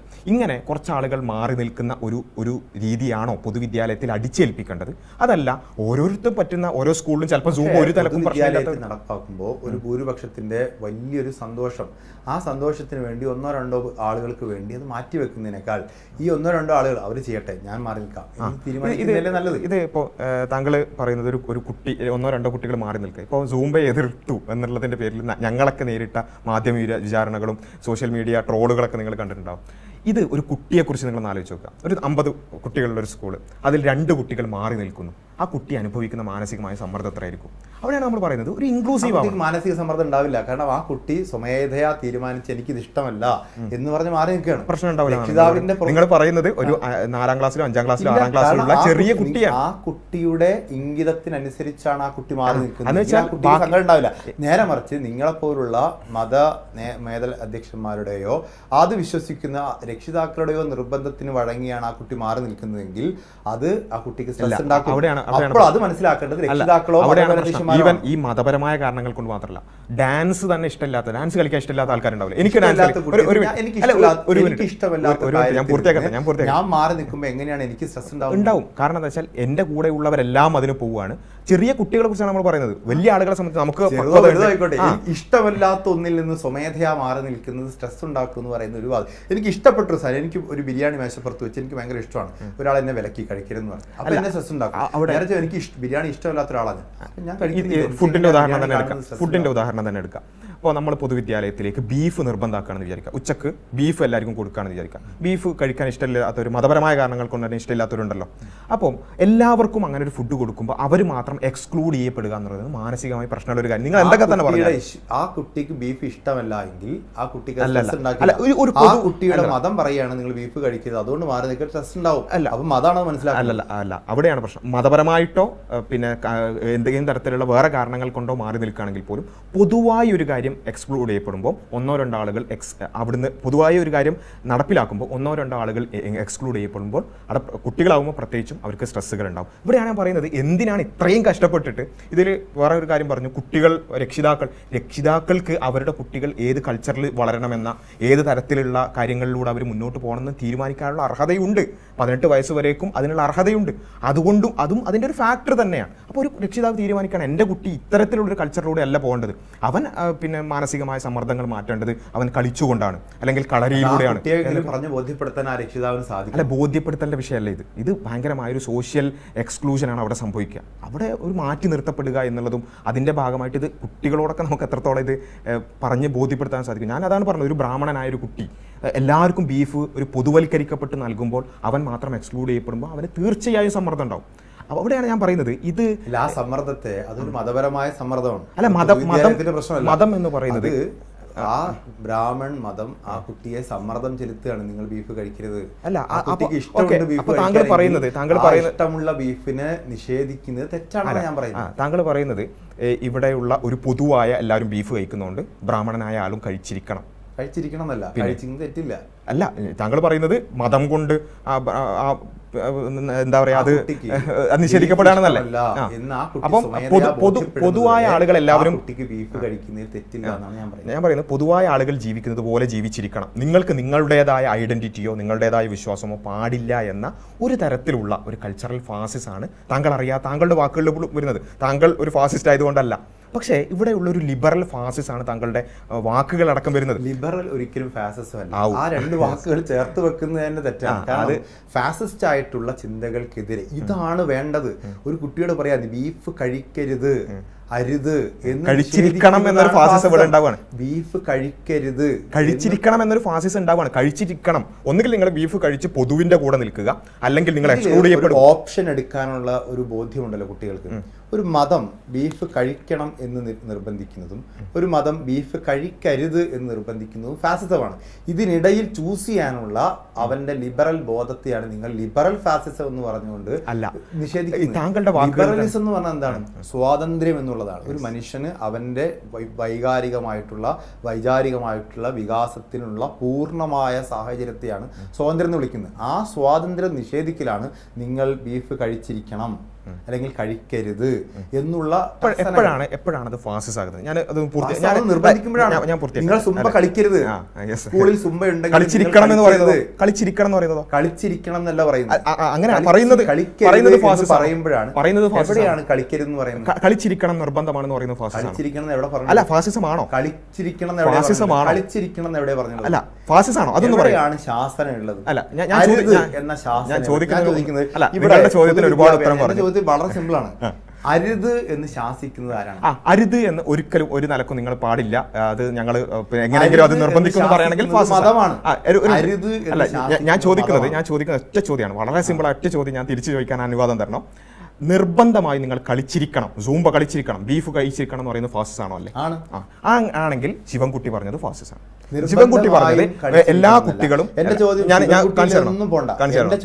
താങ്കൾ പറഞ്ഞതനുസരിച്ച് ശിവൻകുട്ടി പറഞ്ഞത് അല്ല. ഒരു കുട്ടി ഒരു കുട്ടി സുംബ കളിക്കാൻ ആഗ്രഹിക്കുകയാണ്. എല്ലാ കുട്ടികളും കളിക്കുന്ന കൂട്ടത്തിൽ സുംബ കളിക്കാൻ ആഗ്രഹിക്കുന്നു.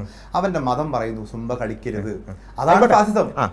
സുംബ കളിക്കണമെന്ന് എന്റെ കൂട്ടുകാർക്കൊപ്പം സുംബ ഡാൻസ് ചെയ്യണം എന്ന് മനസ്സുകൊണ്ട് സൂംബ എന്ന് പറയുന്ന ഒരു ആഗ്രഹിക്കുന്ന ദേശീയ കലാപരമായ നൃത്തം എന്റെ കൂട്ടുകാർക്കൊപ്പം ഞാൻ അവിടെയാണ് ഞാൻ പറഞ്ഞത്. അതിനുള്ള പല രൂപങ്ങളുണ്ട്. അത് ഏതെങ്കിലും ആവാം. എന്ന് പറയുന്നതാണ് ഫാസിസം. ലിബറൽ ഫാസിസം എന്ന് പറയുന്നത് ലിബറൽ ഫാസിസത്തിന്റെ ഉദാഹരണം താങ്കൾ തന്നെ ഇപ്പൊ പറഞ്ഞു. നിർബന്ധമാണെന്ന് പറയുന്നത് ഫാസിസമാണ്. ശിവൻകുട്ടി പറയുന്നത് നിർബന്ധമാണ്. അവിടെയാണ് ഫാസിസം. അതായത് താല്പര്യമില്ലാത്തവരിൽ അക്ഷരം അഭ്യസിച്ചിരിക്കണം എന്ന് പറയുന്ന ഫാസിസമാണോ? അല്ല, അതുപോലെയാണ് സൂംബ എന്നാണ് താങ്കൾ പറയുന്നത്. അതുപോലെ ഒരു സാധനം കുട്ടികളുടെ അതുപോലെ ഫിസിക്സ് പഠിക്കുന്നത് പോലെ കെമിസ്ട്രി പഠിക്കുന്നത് പോലെയാണോ സൂംബ? ആണ് അല്ലേ? ആണെന്ന് പറഞ്ഞാൽ ഒരു കുട്ടി അവരുടെ മാനസികോല്ലാസം കുറയ്ക്കാൻ വേണ്ടി വിദ്യാഭ്യാസ വകുപ്പ് മാനസികോല്ലാസത്തിനുള്ള പദ്ധതികൾ ഓക്കെയാണ്. അതിൽ ആരും എതിർപ്പല്ല എന്ന് മാത്രമല്ല, ഒന്നായിട്ട് എന്തെങ്കിലും കൊണ്ടുവരണ്ടേ? അല്ലല്ല, അവിടെയാണ് അരുത് എന്ന് പറയുന്നത് ഫാസിസമാണ്. നിർബന്ധമാണെന്ന് പറയുന്നത് നിർബന്ധമാണ് എന്ന് അല്ലല്ലോ പറയുന്നത്. നിങ്ങൾക്ക് ഓപ്ഷൻ തരികയാണ്. നിർബന്ധമാണെന്നാണ് കളിക്കാനുള്ള ഇഷ്ടത്തെ നിങ്ങൾ അരുത് എന്ന് പറഞ്ഞ് വിലക്കുന്നിടത്താണ്. അല്ല, നിർബന്ധമാണെന്നാണ് പറഞ്ഞത്. ബീഫ് കഴിക്കാനുള്ള നിർബന്ധമാണെന്നാണ് ഫാസിസത്തെ കുറിച്ച് എന്താ പറയുക? ഞാൻ ഈ പോയിന്റ് ഒന്ന് പൂർത്തിയാക്കട്ടെ. നിർബന്ധമാണ് തന്നെയാണ് പറഞ്ഞത്. അത് പിന്നെ എതിർപ്പുകൾ മുഖേന പിന്നെ ചില പ്രസ്താവനകളൊക്കെ വന്നിട്ടുണ്ട്. പിന്നെ എന്താവും നമുക്കറിയില്ല. നിർബന്ധമാണ് തന്നെയാണ് പറഞ്ഞത്. ഓരോ കുട്ടിയും അതിൽ പങ്കെടുക്കൽ നിർബന്ധമാണ്. രക്ഷിതാവിന് ചോയ്സ് ഇല്ല എന്നുള്ളതാണ് ശിവൻകുട്ടിയുടെ പോസ്റ്റ്. സ്കൂൾ അങ്ങനെയാണോ? രാവിലെ 9 മുതൽ 11 വരെ ക്ലാസ് ആണ്. അവിടെ ഇരിക്കണം. അവിടെ ഫിസിക്സ് കെമിസ്ട്രി ബയോളജി പഠിപ്പിക്കുമ്പോൾ അത് പഠിക്കണം. അവിടെയാണ് ഞാൻ പറഞ്ഞത്. ഫിസിക്സും കെമിസ്ട്രിയും ബയോളജിയും പോലെയാണ് സൂംബ എന്ന് പറയുന്നിടത്താണ് ഞങ്ങളുടെ വിയോജിപ്പ്. അത് അറ്റ്ലീസ്റ്റ് ഒരു ജനകീയ ചർച്ചകളിലൂടെങ്കിലും വരണമായിരുന്നു. ഇതൊന്നും ഇല്ലാതെ അടിച്ചേൽപ്പിക്കുന്നു. അവിടെയാണ് ഞങ്ങളുടെ ഫിസിക്സും ബയോളജിയും കെമിസ്ട്രിയും പഠിപ്പിക്കുന്ന നിങ്ങൾ എതിരല്ല. പക്ഷേ ഈ ഫിസിക്സിലും ബയോളജിയിലും കെമിസ്ട്രിയിലും പറയുന്ന കാര്യങ്ങളിലല്ല മതം പറയുന്നത്. അപ്പൊ അവിടെ എതിർപ്പ് വരണ്ടേ? അല്ലല്ല, ഈ എല്ലാ ഫിസിക്സും എല്ലാ കെമിസ്ട്രിയും എല്ലാ മതങ്ങളും സംസാരിച്ചിട്ടുണ്ടോ? അതെന്ന് വെച്ചാൽ ഈ സയൻസ് എന്ന് പറയുന്നത് ഭൗതികമായ കാര്യങ്ങൾ എങ്ങനെയാണ് വർക്ക് ചെയ്യുന്നത് എന്നുള്ളതാണ്. അതും മതവും തമ്മിൽ ഒരു കോൺഫ്ലിക്റ്റും ഇല്ല. ഫിസിക്സ്, ഈവൻ കെമിസ്ട്രി, അതിൻ്റെ ആദ്യ രൂപമായ ആൽക്കമി മുസ്ലിം ലോകത്താണ് ഉണ്ടായത്. ഫിസിക്സ്, എക്സ്പെരിമെന്റൽ ഫിസിക്സിന്റെ ഉപജ്ഞാതാവ് തന്നെ ഇബ്നുൽ ഹൈത്തം മുസ്ലിമാണ്. അതേപോലെ തന്നെ പിന്നെ ഒപ്റ്റിക്സ്, അതിന്റെ പിതാവ് മുസ്ലിമാണ്. അപ്പോൾ ഇസ്ലാമിക സംസ്കാരത്തിനാണ് ശാസ്ത്രത്തിന്റെ പലതിന്റെയും ഉത്ഭവം തന്നെ. ഇല്ല, ആരെതിർത്തു? ഒരു സൂംബ എതിർത്തുകൊണ്ട് ശാസ്ത്രത്തെ എതിർക്കലാവോ? അവിടെ ഞാൻ നേരത്തെ മാനദണ്ഡങ്ങളുള്ള പുരോഗമനപരമായ എല്ലാത്തിനും അവിടെയാണ് പ്രശ്നം. താങ്കൾ പറഞ്ഞ് എത്തിക്കാൻ ശ്രമിച്ചതായിട്ട് എനിക്ക് തോന്നിയൊരു കാര്യം, ഞങ്ങൾ എന്ത് ചെയ്തു, ഈ മാനസികോല്ലാസത്തിനെതിരായി നിൽക്കുന്നു. അല്ല, മാനസികോല്ലാസത്തിന് ഞങ്ങൾ ഈ കോഴ്സ് ഞങ്ങൾ ഉയർത്തിയ സമയത്ത് തന്നെ ഞങ്ങൾ എന്താ പറഞ്ഞ അറിയോ, ഇവിടെയുള്ള കായിക അധ്യാപകരുടെ വിഷയത്തിൽ ഒരുപാട് പ്രശ്നങ്ങളുണ്ട്, അവരെ നിയമിക്കുന്നിടത്ത് പ്രശ്നങ്ങളുണ്ട്, അത് പരിഹരിക്കണം എന്നാണ്. അപ്പോൾ ഞങ്ങൾ ഒരു തരത്തിലുള്ള കായിക പിന്നെ ആസ്വാദനങ്ങൾക്കും എതിരാണെങ്കിൽ അത് ഞങ്ങൾ പറയുമോ? ഞങ്ങൾ പറയുന്നത് അതിനുള്ള ഒരു പദ്ധതി ആവിഷ്കരിക്കുമ്പോൾ അത് നിർബന്ധമാക്കരുത്. പദ്ധതി മതത്തിനകത്ത് പോലും ആളുകൾക്ക് ഏകാഭിപ്രായമില്ലാത്ത ഒരു ആ കാര്യത്തിന്റെ പേരിൽ നിങ്ങൾ അവിടെ നിഷേധിക്കണം. അല്ല, ഇത് ഇവിടെ വെച്ചാൽ നമ്മുടെ സൊസൈറ്റി സൈലന്റ് ആവുക എന്നുള്ളതാണ്. കാരണം ഒരു പൊതുസമൂഹത്തിൽ ഛിദ്രത ഉണ്ടാക്കാൻ, ഒരു താലിബാൻ കൾച്ചറാണ് എന്നൊക്കെ പറഞ്ഞ് ഈ സമുദായത്തെ ചിത്തവൽക്കരിക്കാൻ ഒരു വിഷയം അടിച്ചേൽപ്പിക്കുമ്പോൾ അതിനോടുള്ള വിയോജിപ്പ് എങ്ങനെ ഛിദ്രതയാവുക? അല്ല, അത് നിങ്ങൾ ആലോചിച്ച് നോക്കൂ. അങ്ങനെ ഉണ്ടാകുമ്പോൾ ഒരു സമുദായം തന്നെ പ്രതിക്കൂട്ടിലാവുകയാണ്. എന്തിനാ പ്രതിക്കൂട്ടിലാക്കുന്നത്? അവർക്ക് താല്പര്യമില്ല, അവർ കളിക്കണ്ടെന്ന് വിചാരിച്ച പോലെ. ഇവിടെ താലിബാനിലൊക്കെ വിദ്യാഭ്യാസ സ്ത്രീകൾക്ക് വിദ്യാഭ്യാസം അവിടെയാണ് പ്രശ്നം പോലെ അങ്ങനെയുള്ള ഇസ്ലാമോഫോബിയ എന്ന് പറയുന്ന ഒരു ഫാക്ടറിലേക്ക് കൊണ്ടുപോകണം. അത് കൊണ്ടുപോകുന്നത് മാധ്യമങ്ങളും അതുപോലെയുള്ള ഇടത് ബുദ്ധിജീവികളും. ഇത്തരം വിഷയങ്ങളിൽ നിങ്ങളിപ്പോ പറഞ്ഞ കാര്യം ജസ്റ്റ് ഒന്ന് ആലോചിച്ച് നോക്കാം. ഇവിടെ ഒരു കാര്യം അടിച്ചേൽപ്പിക്കുന്നു, സൂംബ എന്ന് പറഞ്ഞൊരു കാര്യം അടിച്ചേൽപ്പിക്കുന്നു. അതിനോട് ഞങ്ങൾക്ക് എന്തുണ്ട്, മതപരമായും സാംസ്കാരികമായും അതിന്റെ ചില എലമെന്റുകളോട് വിയോജിപ്പുണ്ട്. ഞങ്ങളത് പറഞ്ഞു. ഓക്കെ, അവർക്ക് അത് വിയോജിപ്പുണ്ട്. ഒന്നുകിൽ നമുക്ക് എന്ത് ചെയ്യാം, അത് പ്രാകൃതരായ കുറച്ച് ആൾക്കാരുടെ കുറച്ച് വർത്തമാനം, അത് പോട്ടെ എന്ന് വിചാരിക്കാം. അല്ലെങ്കിൽ അത് ചർച്ച ചെയ്യാം.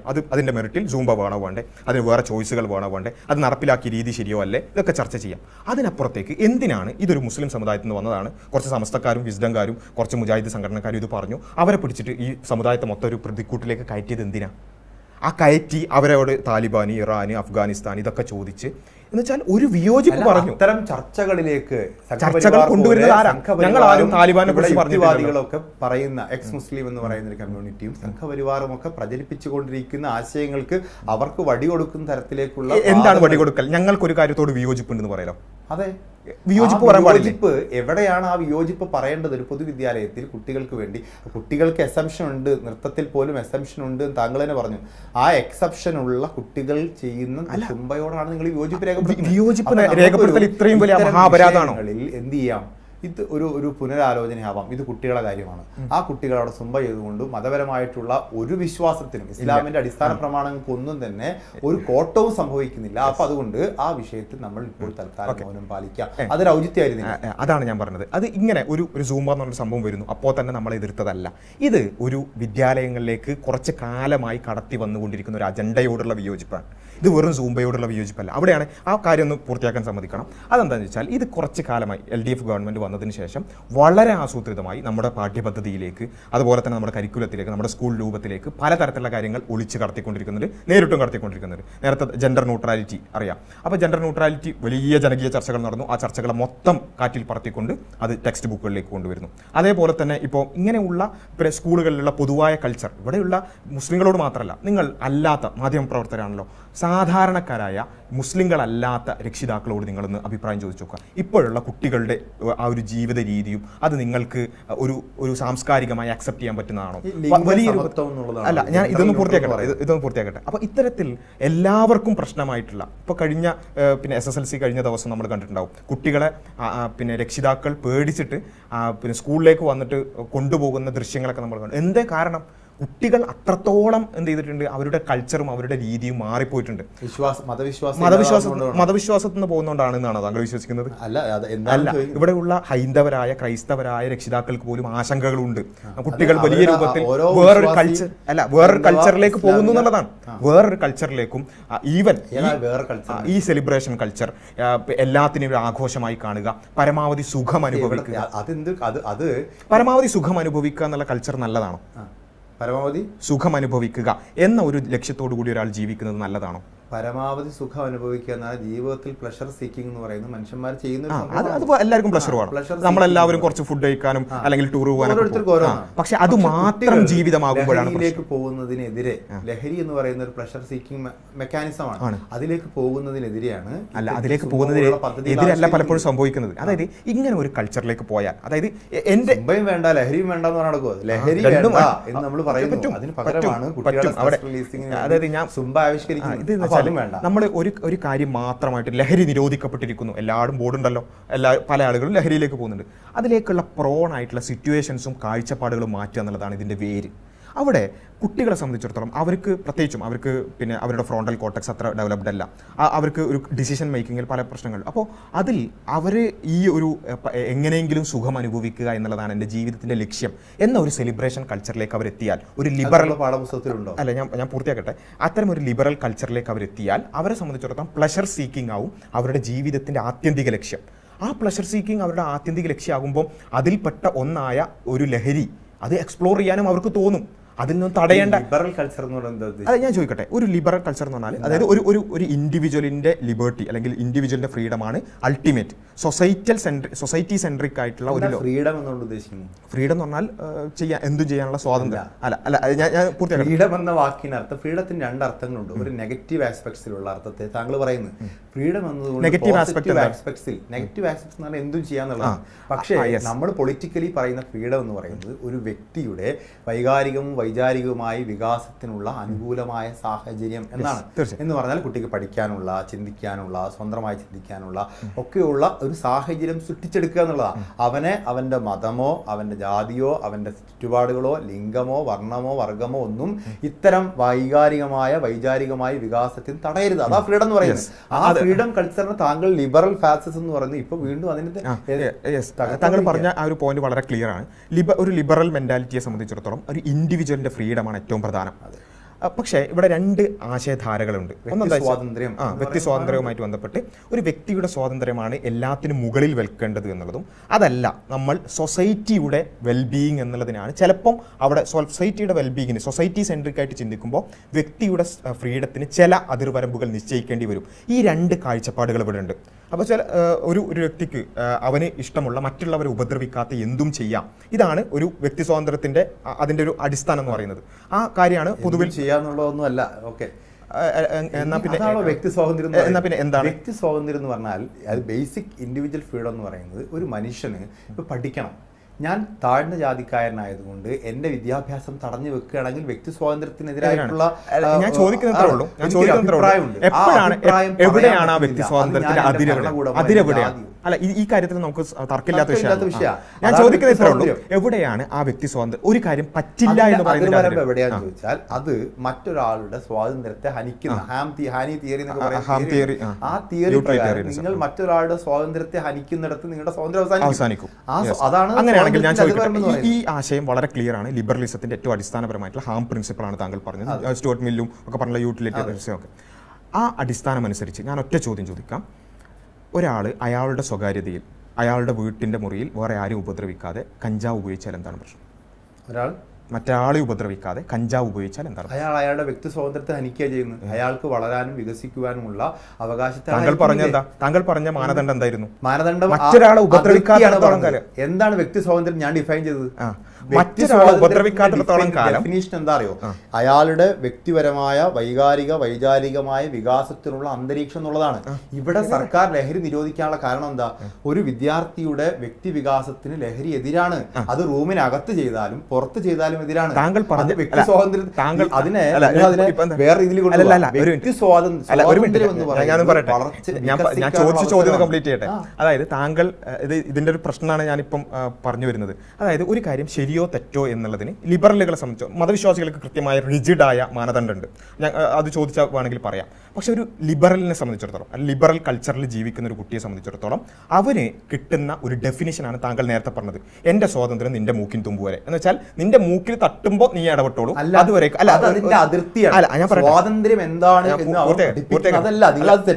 ഞാൻ പൂർത്തിയാക്കട്ടെ.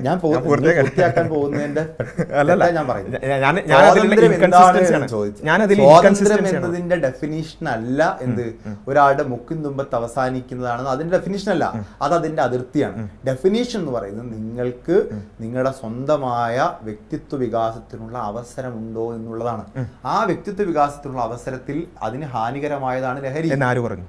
ലഹരി സർക്കാർ, അതുകൊണ്ടാണ് സർക്കാർ ലഹരി അല്ല. അവിടെ ഞാൻ ചോദിക്കട്ടെ, ഇവിടെയുള്ള മൈത്രേനൊക്കെ നിങ്ങൾക്ക് അറിയാം. മൈത്രേന്റെ അങ്ങനെ പറയാൻ പറ്റൂല, കാരണം മൈത്രേന് സ്വതന്ത്രമായി ചിന്തിക്കുന്ന ആളാണ്. അദ്ദേഹം പറയുന്നത് വെച്ചാൽ പല അല്ല, അതാണ് പ്രശ്നം. അങ്ങനെ ചിന്തിക്കുന്നതിന് ഒരു അതിരും ഇല്ലാതാവുന്നുള്ളതാണ് പ്രശ്നം. അപ്പൊ മൈത്രേനെ പോലുള്ള ആളുകൾ, പല ആളുകളും പറയുന്നത് വെച്ചാൽ അദ്ദേഹത്തിന്റെ സ്വതന്ത്ര ചിന്ത വളർത്തിയില്ലായിരുന്നുവെങ്കിൽ അതുവരെ ഉണ്ടായിരുന്ന ജൂതമതവും ക്രിസ്തുമതവും ഇവിടെ ഉണ്ടാവുള്ളൂ. അദ്ദേഹം സ്വന്തമായി ചിന്തിച്ചുകൊണ്ടാണല്ലോ അദ്ദേഹത്തിന്. അത് താങ്കളുടെ വ്യൂ പോയിന്റ് ആണ്, അതിനോട് ഞാൻ പറയാം. പക്ഷേ ഞാൻ ചോദിക്കുന്നത് ഇവിടെയുള്ള മൈത്രേനെ പോലെയുള്ള പല ബുദ്ധിജീവികളായ അവർ പറയുന്നത് വെച്ചാൽ ഈവൻ ശാസ്ത്രജ്ഞന്മാരും കവിയത്രിമാരും അവരൊക്കെ ഈ ലഹരി ഉപയോഗിക്കുന്നതുകൊണ്ടാണ് അവർക്ക് ക്രിയേറ്റിവിറ്റി വരുന്നതാണ്. താങ്കളുടെ വ്യൂ പോയിന്റ് വളരെ നല്ലൊരു വ്യൂ പോയിന്റ് ആണ്, സൊസൈറ്റിക്ക് നല്ലൊരു കാര്യമാണ്. പക്ഷേ ഇതെല്ലാവരും അംഗീകരിക്കുന്ന ഒരു കാര്യമല്ല.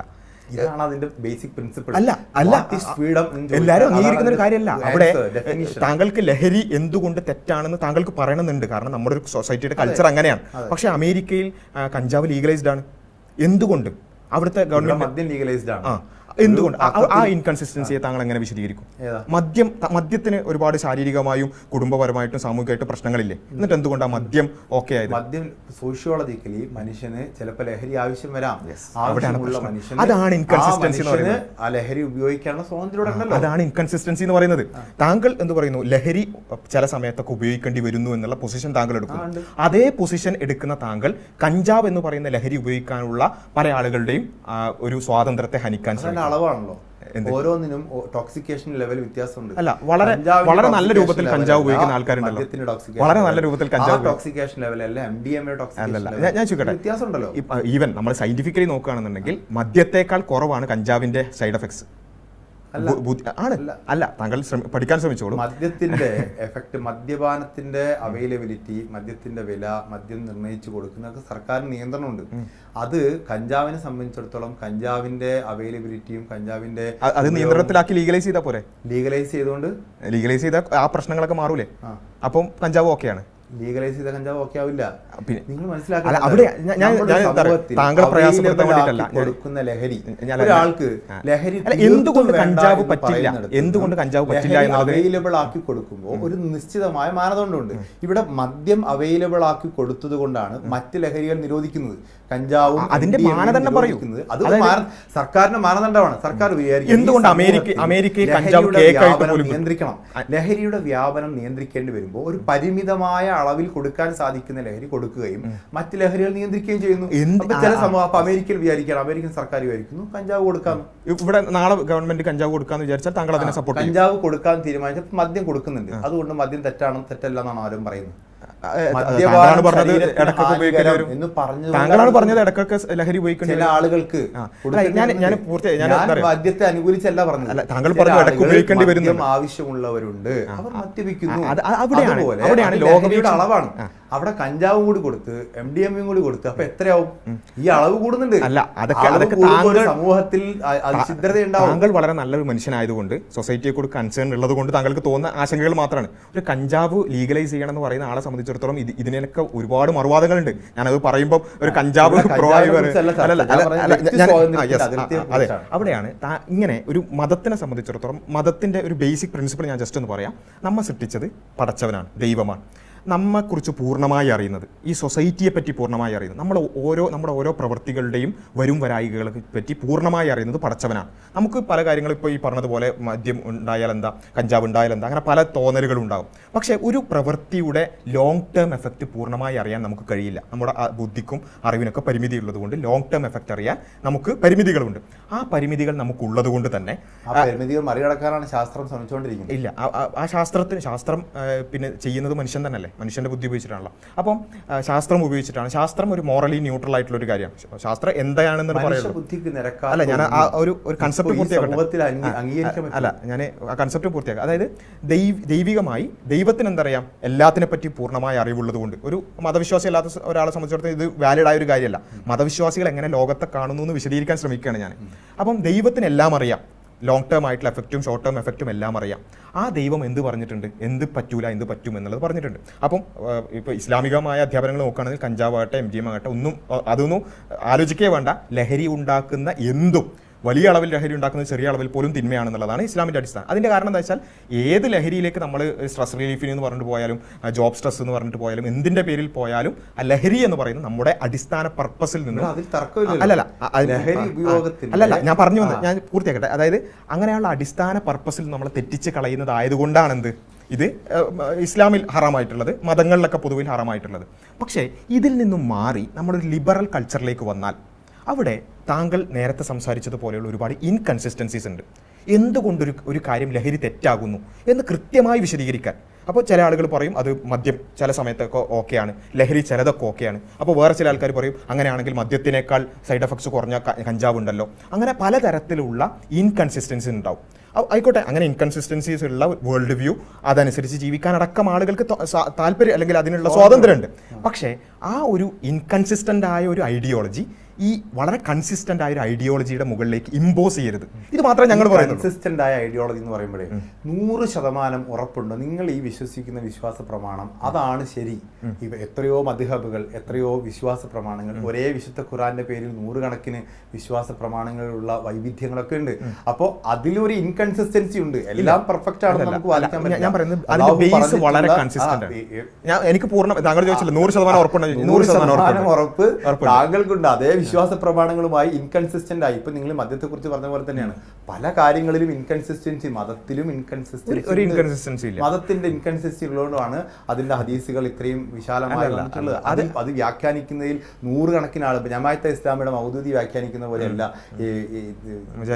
വ്യാഖ്യാനിച്ചിട്ടുള്ളത്, അതുപോലെയല്ല സമസ്ത വ്യാഖ്യാനിക്കുന്നത്. അപ്പോ ഇൻകൺസിസ്റ്റൻസി മതത്തിലുണ്ട്. അല്ലല്ല, ഇൻകൺസിസ്റ്റന്റ് ആയതിനെ തെറ്റാന്ന് മതത്തിന്റെ ഇൻകൺസിസ്റ്റൻസിയെ കുറിച്ച് ഒരിക്കലും ലിബറൽ ഇൻകൺസിസ്റ്റൻസിയോട് താരതമ്യപ്പെടുത്താൻ പറ്റുന്നതല്ല. ഒന്ന്, മതത്തിന്റെ ബേസ് വളരെ കൺസിസ്റ്റന്റ് ആണ്. ഇപ്പോൾ ഒരു ജമാഅത്തുകാരനോടോ മുജാഹിദിനോടോ ആരോട് ചോദിച്ചാലും ഈ ലഹരിയുമായി ബന്ധപ്പെട്ടുകൊണ്ടുള്ള കാര്യം അതിൽ ഒരു ഇൻകൺസിസ്റ്റൻസി ഇല്ല. കാരണം എന്താ? അല്ലല്ല ഉണ്ട്.